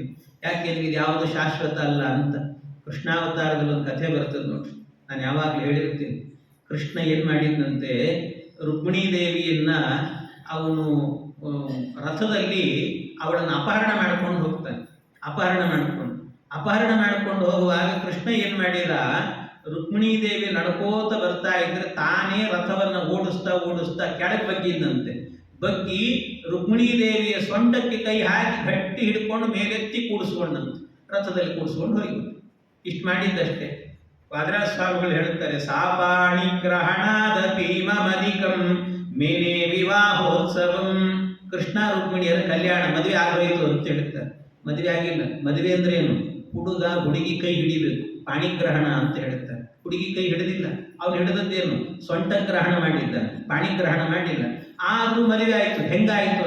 ಅವರಿಬ್ಬರದು ಅನಾದಿ ದಾಂಪತ್ಯ ಅಂತಾರೆ, ವ್ಯಾಖ್ಯಾನ ಬರೀತಾರೆ. ಬೇರೆಯವರಿಗೆ ಅನಾದಿ ದಾಂಪತ್ಯ ಇಲ್ಲ. ಅನಾದಿ ದಾಂಪತ್ಯ ಅಂದ್ರೆ ಈ ಜನ್ಮದಲ್ಲಿ ಯಾರು ಹೆಂಡತಿ ಆಗಿರ್ತಾಳೋ ಅವಳೇ ಮುಂದಿನ ಜನ್ಮಕ್ಕೆ ಹೆಂಡತಿ ಅಂತಿಲ್ಲ. ಮುಂದಿನ ಜನ್ಮದಲ್ಲಿ ಯಾರು ಹೆಂಡತಿಯಾಗಿ ಗಂಡ ಆಗಿರ್ತಾನೆ ಅವನೇ ಅಂತಿಲ್ಲ. ಅದು ಮತ್ತೆ ಇಲ್ಲ ಅನ್ನೋದಕ್ಕಿಂತಲೂ ಕೂಡ ಯಾರು ಒಪ್ಪೋದು ಇಲ್ಲ. ಅದನ್ನು ಯಾರು ಒಪ್ಕೊಳ್ತಾರೆ ಅಲ್ವೇ? ಈ ಜನ್ಮಕ್ಕೆ ಇವನು ಗಂಡ ಆಗಿದ್ದಾನೆ ಅಂತ ಹೇಳಿ ಮುಂದಿನ ಜನ್ಮಕ್ಕೂ ಇವನೇ ಆಗಬೇಕು ಅಂದ್ರೆ ಯಾರು ಒಪ್ಕೊಳ್ತಾರೆ? ಸುಮ್ಮನೆ ಹೇಳ್ಬೋದು ಕಣ್ಣೆದುರಿಗಿದ್ದಾನೆ ಗಂಡ ಅಂತ, ನಮ್ಮಿಬ್ಬರದು ಕೂಡ 7 ಜನ್ಮದ ಬಂಧ ಅದು ಇದು ಹೇಳಿರ್ತಾರೆ ಅಷ್ಟೇ, ಸುಮ್ಮನೆ ಮೆಚ್ಚುಗೆಗೋಸ್ಕರ ಹೇಳಿರ್ತಾರೆ. ಕೇಳ್ರಿ, ಏಕಾಂತದಲ್ಲಿ ಕೇಳಿದರೆ ಹೇಳ್ತಾರವ. ನಾನು ಎಷ್ಟೋ ಸರ್ತಿ ಹೇಳಿ, ನಾನೊಂದು ಸರ್ತಿ ಏನಾಗಿತ್ತು ಅಂದ್ರೆ, ಒಂದು ಈ ಆಂಧ್ರ ಪ್ರದೇಶದ ಒಂದು ಊರು ಅನಂತಪುರ ಅಂತ, ಅಲ್ಲಿ ಒಂದು ಪ್ರವಚನಕ್ಕೆ ಹೋಗಿದ್ದೆ. ಲಕ್ಷ್ಮೀ ಶೋಭಾನಿ ಪ್ರವಚನ ಮಾಡ್ತಾ ಇದ್ದೆ. ದೊಡ್ಡ ಭಜನಾ ಸಂಘ, ಸುಮಾರು ಒಂದು 250 ಜನ ಹೆಣ್ಮಕ್ಳು, ಬರೀ ಹೆಣ್ಮಕ್ಳು, ಅವರೆಲ್ಲ ಸೇರಿ ಒಂದು ಉಪನ್ಯಾಸ ಇಡಿಸಿದ್ರು. ಆ ಉಪನ್ಯಾಸದಲ್ಲಿ ಇಲ್ಲಿ ಲಕ್ಷ್ಮೀನಾರಾಯಣರ ಕಲ್ಯಾಣ ಆಯಿತು. ಆ ಕಲ್ಯಾಣದ ಪ್ರಸಂಗ ಹಾಗೆ ಹೇಳ್ತಾ ಹೇಳ್ತಾ ಹೇಳ್ತಾ ಎಲ್ಲ ಭಜನಾ ಸಂಘದ ಹೆಣ್ಮಕ್ಳು ಕೂತಿದ್ರು. ಪಾಪ ಅಲ್ಲೆಲ್ಲ ಅಷ್ಟು ಜನ ಹೆಣ್ಣುಮಕ್ಕಳು ಎದರಲ್ಲಿ ನಾನು ಸುಮ್ಮನೆ ಕೇಳಿದೆ, ಏನೋ ಒಂದು ಪ್ರಶ್ನೆಯನ್ನು ಕೇಳಿದೆ. ಏನು ಅಂದ್ರೆ, ಈ ಜನ್ಮದಲ್ಲಿ ನೀವೆಲ್ಲ ವಿವಾಹ ಮಾಡ್ಕೊಂಡಿದ್ದೀರಿ, ಇದೇ ಗಂಡ ಮುಂದಿನ ಜನ್ಮದಲ್ಲೂ ಕೂಡ ಬರಬೇಕು ಅಂತ ಎಷ್ಟು ಜನರಿಗೆ ಅಪೇಕ್ಷೆ ಇದೆ? ಕೈ ಎತ್ರಿ ಅಂದ್ರೆ ಒಬ್ರು ಕೈ ಎತ್ತಲಿಲ್ಲ. ಈ ಒಂದ್ ಜನ್ಮಕ್ಕೆ ಇವನ ಕಟ್ಕೊಂಡು ಸಾಕಾಗಿದೆ, ಇನ್ನೆಷ್ಟು ಜನ್ಮ ಕಟ್ಕೋಬೇಕು ಅಂತಲೋ ಏನ್ ಕಥೆನೋ ಗೊತ್ತಿಲ್ಲ. ಅದರಿಂದಾಗಿ ಒಬ್ರು ಕೈ ಎತ್ತಿಲ್ಲ. ಪುಣ್ಯಕ್ಕೇನು ಅಂದ್ರೆ ನಮ್ಮ ಮನೆಯವ್ರು ಇರಲಿಲ್ಲ ಅಲ್ಲಿ. ನನಗೆ ಮದುವೆ ಆಗಿರ್ಲಿಲ್ಲ, ಅದರಿಂದ ಆಮೇಲೆ ಮದುವೆ ಆದ ನಂತರ ಈ ಪ್ರಶ್ನೆಗಳನ್ನೆಲ್ಲ ಕೇಳಲಿಕ್ಕೂ ಹೋಗಲ್ಲ. ಹಾಗೆ ಅಂತೂ ಏನು ಅಂತಂದ್ರೆ ಹೀಗೆಲ್ಲ ಆಗ್ತದೆ. ಅಂದ್ರೆ ಇದೆಲ್ಲ ಏನಿದೆಯಲ್ಲ, ಈ ಸಂಬಂಧಗಳು ಅನ್ನೋದು ಏನಿದೆಯಲ್ಲ, ನಾವು ತಿಳ್ಕೊಂಡಿರ್ತೀವಲ್ಲ, ಇದು ಶಾಶ್ವತ ಅಲ್ಲ ಅಂತ. ಕಾವಾ ಭಾರ್ಯ ಜಾನತೋ ನಂದನಕ್ಕ, ಈಗಿದ್ದಾಳೆ ಅಷ್ಟೇ, ಮುಂದಿನ ಜನ್ಮಕ್ಕಲ್ಲಪ್ಪ. ಆದ್ರಿಂದ ನೀವು ಈ ಸನ್ಯಾಸವನ್ನು ಸ್ವೀಕಾರ ಮಾಡ್ರಿ ಅಂತ ಅದಕ್ಕೆ ಸುಧೀಂದ್ರ ತೀರ್ಥರು ಅಕ್ಷ್ಣಾಕಾರಂ ಕರ್ಣ ಪರ್ಯಂತ ನೇತ್ರಂ ಲೋಭಾಗಾರಂ ಸಂತತೌದಾರ್ಯ ಭಾಜಂ ಸಂಧ್ಯೋಪಾಸಾವರ್ಜಿತಂ ಯಾಯಜೂಕಂ ದುಷ್ಟಾಚಾರಂ ಸಾಧು ಕರ್ಮಾಚರಂತಂ. ಈ ಸಂಸಾರದಲ್ಲಿದ್ದರೆ ಎಂಥ ಸ್ಥಿತಿ ಬರ್ತದೆ ಗೊತ್ತಾ?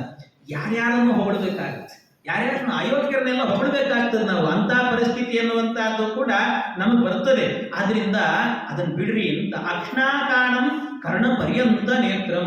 ಒಬ್ಬ ಕುರುಡ ಇರ್ತಾನೆ, ಆದ್ರೆ ದೊಡ್ಡ ಶ್ರೀಮಂತಿಕೆ ಇತ್ತು ಅಂದ್ರೆ ಅವನಿಂದ ಏನೋ ಸಿಗ್ತದೆ ಅಂತ ಕುರುಡ, ಏನ್ರಿ ನಿಮ್ ಕಣ್ಣುಗಳು, ಕಣ್ಣು ಮೂಗಿನಿಂದ ಹಿಡ್ಕೊಂಡು ಕಿವಿ ತನಕಲ್ಲೂ ಕೂಡ ಅಗಲಗಲವಾಗಿದೆ ನಿಮ್ ಕಣ್ಣು ಅಂತ ಹೊಗಳಬೇಕಾಗುತ್ತೆ. ನೋಡಿದ್ರೆ ಕುರುಡನನ್ನು ಹಿಂಗೆ ಹೊಗಳ್ತಾರೆ.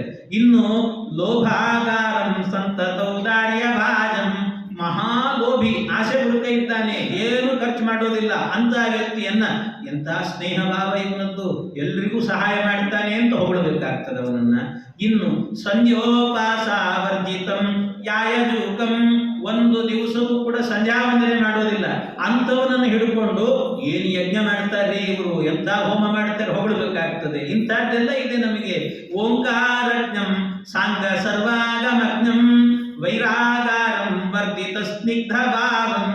ಸುಧೀಂದ್ರ ತೀರ್ಥರು ಹೇಳ್ತಾ ಇದ್ದಾರೆ, ಓಂಕಾರಾಜ್ಞಂ, ಓಂಕಾರವನ್ನು ಸರಿಯಾಗಿ ಹೇಳಲಿಕ್ಕೆ ಬರುವುದಿಲ್ಲ ಅಂಥವರನ್ನ ಚತುರ್ವೇದ ಪಾರಂಗತರು ಅಂತ ಹೊಗಳುವಂತೆ. ಓಂಕಾರ ಹೇಳಲಿಕ್ಕೆ ಬರುವುದಿಲ್ಲ ಅವರಿಗೆ, ಚತುರ್ವೇದ ಪಾರಂಗತರು ಅಂತ. ಇಂತಹ ಸ್ಥಿತಿ ಬರ್ತದೆ. ಆದ್ರಿಂದ ಇದೆಲ್ಲ ಯಾವಾಗ ಅಂದ್ರೆ ಸಂಸಾರದಲ್ಲಿ ಇದ್ವಿ ಅಂತಾದ್ರೆ ಈ ಎಲ್ಲಾ ಸಮಸ್ಯೆಗಳು. ಅದಕ್ಕೋಸ್ಕರ ಭಾಗವತದಲ್ಲಿ ಒಂದು ಮಾತನ್ನು ಹೇಳ್ತಾರೆ. ಏನು ಅಂತಂದ್ರೆ, ಈ ವಿದ್ವಾಂಸರೆಲ್ಲರೂ ಕೂಡ ಸೇರ್ಕೊಂಡು ಕಸ್ಮಾತ್ ಭಜಂತಿ ಕವಯೋ ಧನ ದುರ್ಮದಾನ್. ಈ ಧನ ದುರ್ಮದರು ಅಂತಿರ್ತಾರಲ್ಲ, ಹಣದ ಸಂಪತ್ತು, ಆ ದುರ್ಮದ ಮದ ಬಂದಿರ್ತದೆ.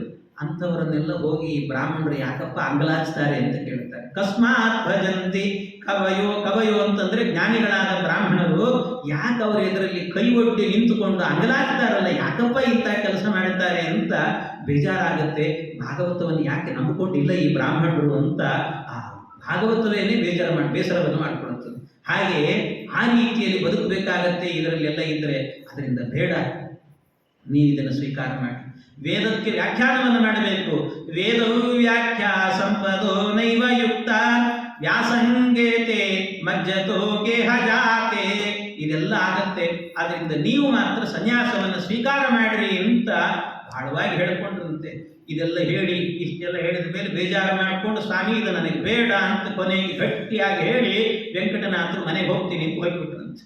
ಹೋಗ್ಬಿಟ್ಟು ಸುಧೀಂದ್ರ ತೀರ್ಥರು ಇಷ್ಟೆಲ್ಲ ಹೇಳಿದ್ದನ್ನು ಕೇಳಿಸ್ಕೊಂಡು ಹೋದರು.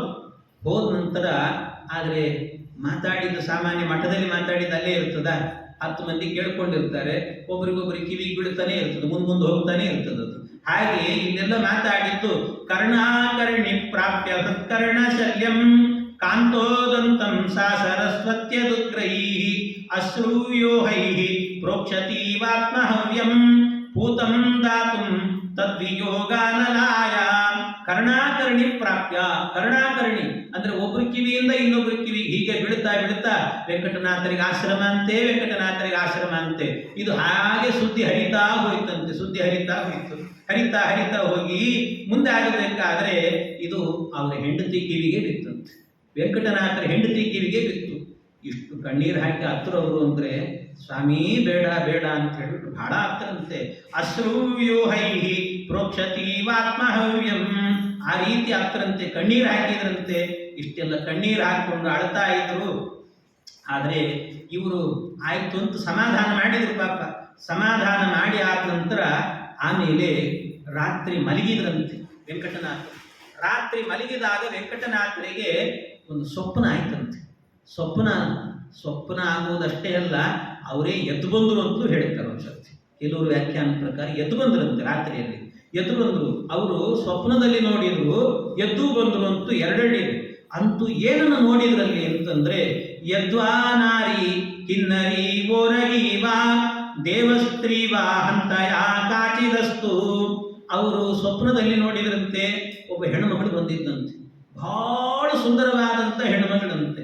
ಯಾರದು ಹೆಣ್ಣುಮಗಳು ಅಂತ ಕೇಳಿದರೆ ಅದಕ್ಕೆ ಇವರೇ ಕೇಳಿದ್ರಂತೆ, ತಾಯಿ ಯಾರಮ್ಮ ನೀನು, ಎಂಥ ಸೌಂದರ್ಯ, ದೇವಸ್ತ್ರೀವಾ ಹಂತಯ ಕಾಚಿದಸ್ತು, ದೇವಸ್ತ್ರೀ ಅಂತ ಅನ್ನಿಸ್ತಾ ಇದೆ ನಿನ್ನನ್ನು ನೋಡಿದರೆ, ಯಾರು ನೀನು ಅಂತ ಕೇಳಿದ್ರಂತೆ. ಯಾರು ನೀನು ಅಂತ ಕೇಳಿದರೆ ಆಗ ಅವ್ರು ಹೇಳಿದ್ರಂತೆ, ನನ್ನ ಹೆಸರು ಸರಸ್ವತಿ ಎಂದ್ರಂತೆ. ನಿಮ್ಮ ಹೆಂಡತಿ ಅನ್ಕೋಬೇಡ್ರಿ, ಮತ್ತೆ ನಾನು ಬೇರೆನೇ ಸರಸ್ವತಿ ಅಂದರು. ನಾನು ಬೇರೆನೇ ಸರಸ್ವತಿ. ಏನಮ್ಮ ತಾಯಿ ಬಂದದ್ದು, ಯಾರು ನೀವು, ನಿಮ್ಮ ತಂದೆ ಹೆಸರೇನು, ನಿಮ್ಮನ್ನು ಯಾರು ಬೆಳೆಸಿದ್ದು, ಏನು ಕತೆ, ನಿಮ್ದೆಲ್ಲ ಪರಿಚಯ ಮಾಡ್ರಿ ನನಗೆ ಅಂತಂದಾಗ ಆಗ ಆ ತಾಯಿ ಹೇಳ್ತಾ ಇದ್ದಾಳಂತೆ, ಕಾನೀನೋಸೌ ಕನ್ಯಕಾ ಭಾವಮಾದಾತ್ ಭೋಗ್ಯಾಯಾಮೇ ಸಂತತಂ ಪಂಡಿತಾನಾಂ. ನನ್ನನ್ನು ಹೆತ್ತ ತಾಯಿ ಯಾರು ಅಂತಂದ್ರೆ ವೇದವ್ಯಾಸ ದೇವರು ಅಂತ. ವೇದವ್ಯಾಸ ದೇವರು ನನ್ನನ್ನು ಹೆತ್ತಿದ್ದಾರೆ. ಅವರು ಹೆತ್ತದ್ದು ಅಂದ್ರೆ ಹಾಗೆ ಮಹಾಭಾರತ ರೂಪದಲ್ಲಿ, ಪುರಾಣಗಳ ರೂಪದಲ್ಲಿ, ಬ್ರಹ್ಮಸೂತ್ರಗಳ ರೂಪದಲ್ಲಿ ನನ್ನನ್ನು ಹೆತ್ತಿದ್ದಾರೆ. ನಾನು ಸರಸ್ವತಿ, ವಿದ್ಯಾಭಿಮಾನಿ ಅಂತ ಕರೀತಾರೆ. ಆಮೇಲೆ ನನ್ನನ್ನು ಇಷ್ಟು ಬೆಳೆಸಿದ್ರಲ್ಲ, ಅವರು ನನ್ನನ್ನು ಹೆತ್ತದ್ದಷ್ಟೇ. ಹೆತ್ತಾದ ಮೇಲೆ ನನಗೆ ಹಾಲು ಕುಡಿಸಿ ದೊಡ್ಡವಳನ್ನಾಗಿ ಮಾಡಬೇಕಲ್ಲ ನನ್ನನ್ನು. ನನಗೆ ಹಾಲನ್ನು ಉಣ್ಣಿಸಿ ದೊಡ್ಡವರನ್ನಾಗಿ ಮಾಡಿದ್ದು ಯಾರು ಅಂದರೆ ಸಾಕ್ಷಾತ್ ಶ್ರೀಮನ್ ಮಧ್ವಾಚಾರ್ಯರು ಅಂತ ಹೇಳ್ತಾರೆ. ಮಧ್ವಾಚಾರ್ಯ ಮಾಡಿದರು. ಬಾಲಾಮೇನಾಂ ಏಧಯಾಮಾಸ ಮಧ್ವೋ ಭಾಷ್ಯ ಕ್ಷೀರ ವ್ಯಾಸವಾಕ್ಕಾಮಧೇನೋ. ಅದಕ್ಕೆ ನನ್ನನ್ನು ಬೆಳೆಸಬೇಕಾದ್ರೆ ಸಣ್ಣ ಕೂಸು ನಾನು, ಆ ಸಣ್ಣ ಕೂಸನ್ನು ಬೆಳೆಸುವಾಗ ಹಾಲು ಉಳಿಸ್ಬೇಕಲ್ಲ, ಹಾಲಿಲ್ಲಿತ್ತು ಅಂದರೆ ಮಧ್ವಾಚಾರ್ಯ ಯಾವ ಹಾಲನ್ನು ಕೊಟ್ಟರು ಅಂದರೆ ಬ್ರಹ್ಮಸೂತ್ರ ಭಾಷ್ಯ ಅಷ್ಟೇ ಅಲ್ಲ, ಗೀತಾ ಭಾಷ್ಯ, ಉಪನಿಷತ್ ಭಾಷ್ಯ, ಹೀಗೆ ಭಾಷ್ಯಗಳನ್ನೆಲ್ಲ ರಚನೆಯನ್ನ ಮಾಡಿ ಆ ಭಾಷ್ಯವೆಂಬಂತ ಹಾಲನ್ನು ಕುಡಿಸಿ ನನ್ನನ್ನು ದೊಡ್ಡವಳನ್ನಾಗಿ ಮಾಡಿದವರು ಸಾಕ್ಷಾತ್ ಮಧ್ವಾಚಾರ್ಯರು ಅಂತ ಹೇಳಿದರು. ಭಾಷ್ಯ ಕ್ಷೀರಾತ್ ವ್ಯಾಸವಾಕ್ಕಾಮಧೇನೋ. ಆಮೇಲೆ ನನ್ನನ್ನು ಪ್ರೌಢಾವಸ್ಥೆಗೆ ತಂದು ಅಲ್ಲಿಂದ ಯೌವನಾವಸ್ಥೆ ತನಕಲೂ ಕೂಡ ತಂದದ್ದು, ಮುಂದೆ ನನ್ನನ್ನು ಬೆಳೆಸಿದವರು ಯಾರು ಗೊತ್ತಾ ಅಂದರೆ ಅವ್ರು ಹೇಳ್ತಾರೆ, ಅಕ್ಷೋಭ್ಯ ಶ್ರೀ ಪಾದ ಶಿಷ್ಯಾಗ್ರಗಣ್ಯೈ. ಅಕ್ಷೋಭ್ಯ ತೀರ್ಥರ ಶಿಷ್ಯಾಗ್ರಗಣ್ಯರು ಯಾರು? ಶ್ರೀಮದ್ ಜಯತೀರ್ಥರು, ಟೀಕಾಕೃತ್ಪಾದರು. ಅವರು ಏನ್ ಮಾಡಿದ್ರು, ಅತ್ಯಂತ ಪ್ರೌಢವಾಗಿರುವಂತ ಶ್ರೀಮನ್ ನ್ಯಾಯಸುಧಾ ಎನ್ನುವಂತ ಗ್ರಂಥವನ್ನು ಬರೆದು ನನಗೆ ತಾರುಣ್ಯವನ್ನು ತಂದು ಕೊಟ್ಟರು ಅಂತ ಹೇಳುತ್ತಾರೆ. ಪ್ರೌಢೋತ್ತಂ ಸೈ ಪ್ರಾಪಿತಂ ಯೌವನಂ ಮೇ. ನನಗೆ ಯೌವನ ಬಂದದ್ದು ಅವರು ಸುಧಾ ಗ್ರಂಥವನ್ನು ಬರೆದಾಗ ನನಗೆ ಅದು ಬಂತು ಅಂತ. ನಾನು ತಾರುಣ್ಯದಲ್ಲಿದ್ದೆ. ಆ ತಾರುಣ್ಯದಲ್ಲಿರುವಾಗ ನನಗೇನು ಅನ್ನಿಸ್ತಾ ಇತ್ತು ಅಂತಂದ್ರೆ ಆ ಸಂದರ್ಭದಲ್ಲಿ ನನಗೆ ಚೆನ್ನಾಗಿ ಅಭಿವೃದ್ಧಿ ಹೊಂದಿದ್ದೀನಿ, ತಾರುಣ್ಯ ಬಂದಿದೆ. ಒಂದು ವಯಸ್ಸು ಬಂದಾಗ ಆಗಾಗ ಕುಣಿಬೇಕು ಅನ್ನಿಸ್ತದೆ, ಆಗಾಗ ಕುಣಿದು ಆಯಾಸ ಆಯಿತು ಅಂದರೆ ಏನಾದರೂ ಕುಡಿಬೇಕು ಅನ್ನಿಸ್ತದೆ, ಚೆನ್ನಾಗಿ ಒಳ್ಳೆ ಬೆಳದಿಂಗಳಲ್ಲಿ ಓಡಾಡಿಕೊಂಡಿರಬೇಕು ಅಂತ ಅನಿಸುತ್ತೆ. ಇದೆಲ್ಲದಕ್ಕೂ ನನಗೆ ಅವಕಾಶ ಬೇಕು ಅಂತ ಕೇಳಿದಾಗ ಆಗ ಸಾಕ್ಷಾತ್ ಶ್ರೀ ವ್ಯಾಸರಾಜರು ಬಂದರು. ವ್ಯಾಸರಾಜರು ಬಂದು ನಾನು ಕುಣಿಬೇಕು ಅಂದಾಗ ನನಗೊಂದು ಗ್ರಂಥ ರಚನೆಯನ್ನು ಮಾಡಿಕೊಟ್ರು. ತರ್ಕ ತಾಂಡವ ಅನ್ನುವ ಗ್ರಂಥವನ್ನು ಮಾಡಿ ತಾಂಡವ ನೃತ್ಯವನ್ನು ಮಾಡಲಿಕ್ಕೆ ಅವಕಾಶವನ್ನು ಮಾಡಿಕೊಟ್ರು. ಆಮೇಲೆ ನಾನು ತಾಂಡವ ನೃತ್ಯವನ್ನು ಮಾಡಿದ ಮೇಲೆ ನನಗೆ ಆಯಾಸ ಆಗ್ತಿತ್ತು. ಆಯಾಸ ಆದಾಗ ದಾಹ ಆಗುತ್ತಲ್ಲ, ಏನಾದರೂ ಕುಡಿಲಿಕ್ಕೆ ಬೇಕು ಅಂತಂದ್ರೆ ಬೇರೇನೋ ಕೊಟ್ಟದ್ದಲ್ಲ, ನ್ಯಾಯ ಅಮೃತ ಎನ್ನುವ ಗ್ರಂಥವನ್ನು ಬರೆದು ನ್ಯಾಯಾಮೃತವನ್ನೇ ನನಗೆ ಕುಡಿಸಿದ್ರು. ಅದರಿಂದ ಮತ್ತೆ ನಾನು ಬೆಳೆದೆ. ಆಮೇಲೆ ನನಗೆ ಎಲ್ಲ ಆದಮೇಲೆ ಆಯಾಸ ಆಗಿರ್ತಿತ್ತು. ಒಳ್ಳೆ ಬೆಳದಿಂಗಳಲ್ಲಿ ಅಂದರೆ ಚೆನ್ನಾಗಿರುವಂಥ ಮನೆಯಲ್ಲಿ ಗಾಳಿ ಬೆಳಕು ಎಲ್ಲ ಇರಬೇಕು, ಅಂತ ಮನೆಯಲ್ಲಿ ವಾಸ ಮಾಡಬೇಕು ಅಂತ ಅನಿಸ್ತು. ಅದಕ್ಕೋಸ್ಕರ ಅಂತ ವ್ಯಾಸರಾಜರೇನೆ ತಾತ್ಪರ್ಯ ಚಂದ್ರಿಕಾ ಅಂದರೆ ಚಂದ್ರನ ಬೆಳದಿಂಗಳು ಅಂತ ಚಂದ್ರಿಕಾ ಗ್ರಂಥವನ್ನು ಕೊಟ್ಟು ಬೆಳದಿಂಗಳ ಮನೆಯಲ್ಲಿ ವಾಸ ಮಾಡಿಕೊಂಡಿರು ನೀನು ಅಂತೇಳಿ ನನಗೆ ಅನುಗ್ರಹವನ್ನು ಮಾಡಿದರು ಅಂತ ಈ ರೀತಿಯಲ್ಲಿ ಆ ವಿದ್ಯಾಭಿಮಾನಿ ಹೇಳ್ಕೊಡ್ತಾ ಇದ್ದಾಳೆ. ಇಷ್ಟೆಲ್ಲ ಹೇಳ್ತಾ ಆಮೇಲೆ ನನಗೆ ಮುಂದೆ ಏನಾಯಿತು ಅಂದರೆ ಆನಂದದಿಂದ ಒಳ್ಳೊಳ್ಳೆ ಸೀರೆ ಉಟ್ಕೊಳ್ಬೇಕು ಅನಿಸ್ತು. ಹೆಣ್ಣು ಮಕ್ಕಳಿಗೆ ಒಂದು ವಯಸ್ಸು ಬಂದಾಗ ಆ ಬಣ್ಣದ ಸೀರೆ ಇವತ್ತು ಹುಟ್ಟದ್ದು ನಾಳೆ ಉಡಬೇಕು ಅನಿಸೋದಿಲ್ಲ ಅವರಿಗೆ. ಮತ್ತು ಹುಟ್ಟಿರ್ತಾರೆ, ಅದು ಇವತ್ತು ಹುಟ್ಟಿದ್ದೇವೆ ಆಯ್ತಲ್ಲ, ಅದು ಮತ್ತೆ ಇನ್ಯಾವುದೋ ಹೊಸದು ಬೇಕು ಅನಿಸ್ತಿರ್ತದಂತೆ. ಹಾಗೆ ಬೇಕು ಅಂತ ಅನಿಸಿದಾಗ ಆ ರೀತಿ ನನಗೆ ಅನೇಕ ಸೀರೆಗಳು ಬೇಕು, ಉಡಬೇಕು ಅಂತ ಅನ್ನಿಸಿದಾಗ ಅದನ್ನೆಲ್ಲ ಕೊಟ್ಟಂತ ಮಹಾತ್ಮರು ಯಾರು ಅಂದರೆ ವಿಜಯೇಂದ್ರ ಸ್ವಾಮಿಗಳು ಅಂತ ನ್ಯಾಯಾಮೃತ ಗ್ರಂಥಕ್ಕೆ ಆಮೋದ ಎನ್ನುವಂತಹ ವ್ಯಾಖ್ಯಾನವನ್ನು ಬರೆದು, ಮೋದ ಅಂದರೆ ಸಂತೋಷ, ಆಮೋದ ಅತ್ಯಂತ ಆನಂದವಾದ ಒಳ್ಳೆ ಸಂತೋಷವನ್ನು ಕೊಟ್ಟಂತವರು ನ್ಯಾಯಾಮೃತ ಆಮೋದ ಅನ್ನೋ ಗ್ರಂಥದ ಮೂಲಕವಾಗಿ ವಿಜೇಂದ್ರ ತೀರ್ಥರು ಕೊಟ್ಟರು ಅಂತ ಹೇಳ್ತಾರೆ. ಇನ್ನು ಇದೆಲ್ಲ ಆದ ನಂತರ ನನಗೆ ಒಡವೆಗಳಿದ್ದು ಮೈ ಮೇಲೆಲ್ಲ ಒಡವೆಗಳನ್ನು ಹಾಕ್ಕೊಳ್ತಾ ಇದ್ದೆ. ಆ ಒಡವೆಗಳನ್ನೆಲ್ಲವನ್ನು ಕೂಡ ಒಂದು ಇಟ್ಟುಕೊಳ್ಳಿಕ್ಕೆ ಅಂತ ನನಗೊಂದು ಪೆಟ್ಟಿಗೆ ಬೇಕಿತ್ತು. ಆ ಒಡವೆಗಳನ್ನು ಇಟ್ಟುಕೊಳ್ಳಿಕ್ಕೆ ಅಂತ ಆ ಪೆಟ್ಟಿಗೆ ಬೇಕು ಅಂತ ಕೇಳಿದಾಗ ಆಗ ಮತ್ತೆ ತತ್ವ ಮಾಣಿಕ್ಯ ಪೇಟಿಕಾ ಎನ್ನುವಂತ ವ್ಯಾಖ್ಯಾನವನ್ನು ಬರೆದು ಗ್ರಂಥವನ್ನು ಬರೆದು ವಿಜೇಂದ್ರ ತೀರ್ಥರೇನೆ ತತ್ವ ಮಾಣಿಕ್ಯ ಪೇಟಿಕಾ ಅಂದ್ರೆ ಪೆಟ್ಟಿಗೆ ಅಂತ ಆ ಪೆಟ್ಟಿಗೆಯನ್ನು ಕೊಟ್ಟು ನನ್ನ ಒಡವೆಗಳನ್ನೆಲ್ಲ ಅಲ್ಲಿ ಇಡ್ಲಿಕ್ಕೆ ಅವಕಾಶ ಮಾಡಿಕೊಟ್ಟಿದ್ದಾರೆ ವಿಜೇಂದ್ರ ಸ್ವಾಮಿಗಳು ಅಂತ ಹೇಳಿದರು. ಇದಾದ ನಂತರ ಇನ್ನೂ ನನಗೆಲ್ಲ ರೀತಿಯಿಂದಲೂ ಕೂಡ ಭೂಷಾ ಪೇಟಿಂ ತತ್ವ ಮಾಣಿಕ್ಯ ಪೇಟ್ಯ ಮುಕ್ತಾಭೂಷಾ ನ್ಯಾಯ ಮುಕ್ತಾಸ್ತ್ರಜಾಮೆ ಇದೆಲ್ಲ ಆದ ನಂತರ ಮತ್ತೆ ನನಗೆ ವ್ಯಾಸೇನೋಕ್ತಂ ವ್ಯಾಕರೋದ್ಯ ದ್ವಿತೀಯ ಕಂದಂ ಪ್ರಾಯೋ ದುರ್ಗಮೈಕಾದಶಂಚ. ಇನ್ನೂ ನಾನು ಕಿರೀಟವನ್ನು ಹಾಕಿಕೊಂಡಿದ್ದೆ. ಆ ಕಿರೀಟದಲ್ಲಿ ಒಳ್ಳೊಳ್ಳೆ ರತ್ನಗಳು ಬೇಕು ಅಂತ ಕೇಳಿದಾಗ ಆ ಕಿರೀಟದಲ್ಲಿ ರತ್ನಗಳಂತೆ ನನಗೆ ಗ್ರಂಥಗಳನ್ನು ಕೊಟ್ಟವರು ಯಾರು ಅಂದ್ರೆ ಸುಧೀಂದ್ರ ತೀರ್ಥರು ಅಂತ. ಸುಧೀಂದ್ರ ತೀರ್ಥರು ಅವರೇನ್ ಮಾಡಿದ್ದಾರೆ, ಭಾಗವತದ 2ನೇ ಸ್ಕಂದಕ್ಕೆ ಏಕಾದಶ ಸ್ಕಂದಕ್ಕೆ ವ್ಯಾಖ್ಯಾನವನ್ನು ಬರೆದರು. ನನಗೆ ಒಳ್ಳೆ ವಜ್ರವನ್ನೇ ಕೊಟ್ಟು ಆ ಕಿರೀಟದಲ್ಲಿ ಮುತ್ತು ರತ್ನಗಳನ್ನೆಲ್ಲ ಪೋಣಿಸಿದ್ದಾರೆ. ಈಗ ಒಂದು ಹೇಳ್ತೇನೆ ಕೇಳಿ, ಏನು ಅಂತಂದ್ರೆ ಸರ್ವಂ ವ್ಯರ್ಥಂ ಭಾತಿ ಮೇ ಜೀವನಾಟ್ಯ ಚಿಹ್ನೆ ಮೂಲೆ ಚಂದ್ರಿಕಾ ಸೌಧವಲ್ಯಾ.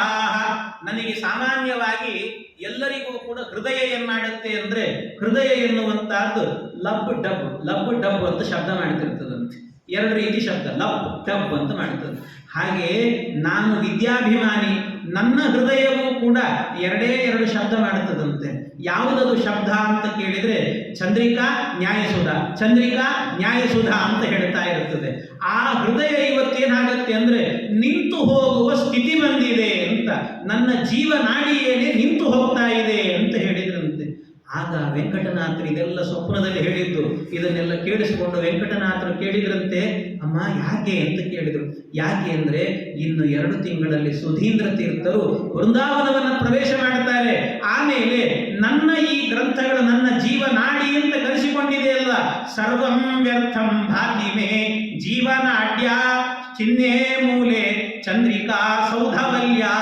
ಸೌಧವಲ್ಲಿ ಅಂದ್ರೆ ಸುಧಾ ಗ್ರಂಥ. ಈ 2 ಕೂಡ ಇವೆರಡೂ ಇಲ್ಲದಂತೆ. ಯಾಕೆಂದ್ರೆ ಇದನ್ನ ಪಾಠ ಮಾಡುವವರಿಲ್ಲ, ಯಾರು ಕೂಡ ಇದನ್ನು ಓದಲ್ಲಲ್ವ. ಇಂಥ ಸ್ಥಿತಿ ಬಂದು ಹೋಗುತ್ತೆ. ಆಗ ನಾನು ಏನು ಮಾಡಬೇಕು ಅಂತ ಗೊತ್ತಾಗ್ತಾ ಇಲ್ಲ, ತುಂಬ ದುಃಖ ಆಗ್ತಾ ಇದೆ ನನಗೆ ಅಂತ ಹೇಳಿದಂತೆ. ಇಷ್ಟು ಹೇಳ್ತಾ ಇದ್ದಂತೇನೆ ಆಗ ವೆಂಕಟನಾಥರ ಮನಸ್ಸು ಪರಿಪೂರ್ಣವಾಗಿ ಕರಗಿ ಹೋಯ್ತು. ಅವರಿಗೆ ಕರಗಿ ಹೋಯಿತು ವೆಂಕಟನಾಥರ ಮನಸ್ಸು ಕರಗಿ ಕೂಡಲೇ ನಿಶ್ಚಯವನ್ನು ಮಾಡಿಕೊಡುತ್ತಾರೆ. ಇಲ್ಲ, ನಾನಿನ್ನು ಸನ್ಯಾಸವನ್ನು ಸ್ವೀಕಾರ ಮಾಡಬೇಕು ಅಂತ ತೀರ್ಮಾನ ಮಾಡಿ ಮಗನಿಗೆ ಒಂದು ಉಪನಯನ ಮಾಡಬೇಕು ಅಂತ ತಮ್ಮ ಜವಾಬ್ದಾರಿ. ಹಾಗಾಗಿ ಮರುದಿವಸವೇನೆ ಒಂದು ಒಳ್ಳೆ ಮುಹೂರ್ತವನ್ನು ಹುಡುಕಿ ಅಂತೇಳಿ ಹುಡುಕಿಸಿ ಬೇಗನೆ ಒಂದು ಉಪನಯನ ಕಾರ್ಯಕ್ರಮವನ್ನು ಕೂಡ ಮಾಡಿಬಿಟ್ರಂತೆ. ಉಪನಯನವನ್ನು ಮಾಡಿದರು. ಆ ಉಪನಯನವನ್ನು ಕೂಡ ಮಾಡಿ ಎಲ್ಲ ಆಯಿತು. ಉಪನಯನಾದಿ ಕಾರ್ಯಕ್ರಮಗಳೆಲ್ಲ ಮುಗೀತು. ಆ ಕಾರ್ಯಕ್ರಮಗಳೆಲ್ಲ ಮುಗಿಸಿ ಆದ ನಂತರ ಸರಿಯಾಗಿ ವೇದಾಂತ ಸಾಮ್ರಾಜ್ಯದಲ್ಲಿ ಅಧಿಷ್ಠಿತರಾಗಬೇಕು ಅಂತ ಅಲ್ಲಿಗೆ ಹೊರಡ್ತಾ ಇದ್ದಾರಂತೆ. ಒಳ್ಳೆ ಮುಹೂರ್ತ.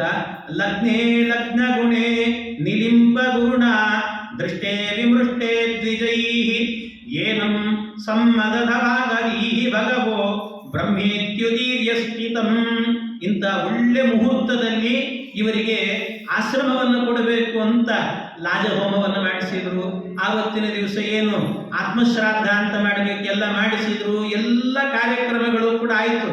ಆದ ನಂತರ ಇವರ ತಲೆಯ ಮೇಲೆ ಸಾಳಗ್ರಾಮವನ್ನಿಟ್ಟು ಶಂಖದಿಂದಾಗಿ ಅಭಿಷೇಕವನ್ನು ಮಾಡಿ ವೇದಾಂತ ಸಾಮ್ರಾಜ್ಯದಲ್ಲಿ ನೀವು ಇರಬೇಕು ಅಂತ ಸುಧೀಂದ್ರ ತೀರ್ಥರೇನೇ ಅವರಿಗೆ ವೇದಾಂತ ಸಾಮ್ರಾಜ್ಯವನ್ನು ಕೊಟ್ಟರಂತೆ. ಆವತ್ತು ಅವರಿಗೆ ನಾಮಕರಣವನ್ನು ಮಾಡಿದರು. ನನಗೆ ಯಾರು ಇದನ್ನ ನಿಮ್ಮನ್ನ ಈ ಸಿಂಹಾಸನದಲ್ಲಿ ಕೂಡಿಸಬೇಕು ಅಂತ ಹೇಳಿದವರು ಯಾರು? ರಾಮದೇವರು ಯಾವ ವಂಶದವರು? ರಾಘವ ವಂಶದವರು.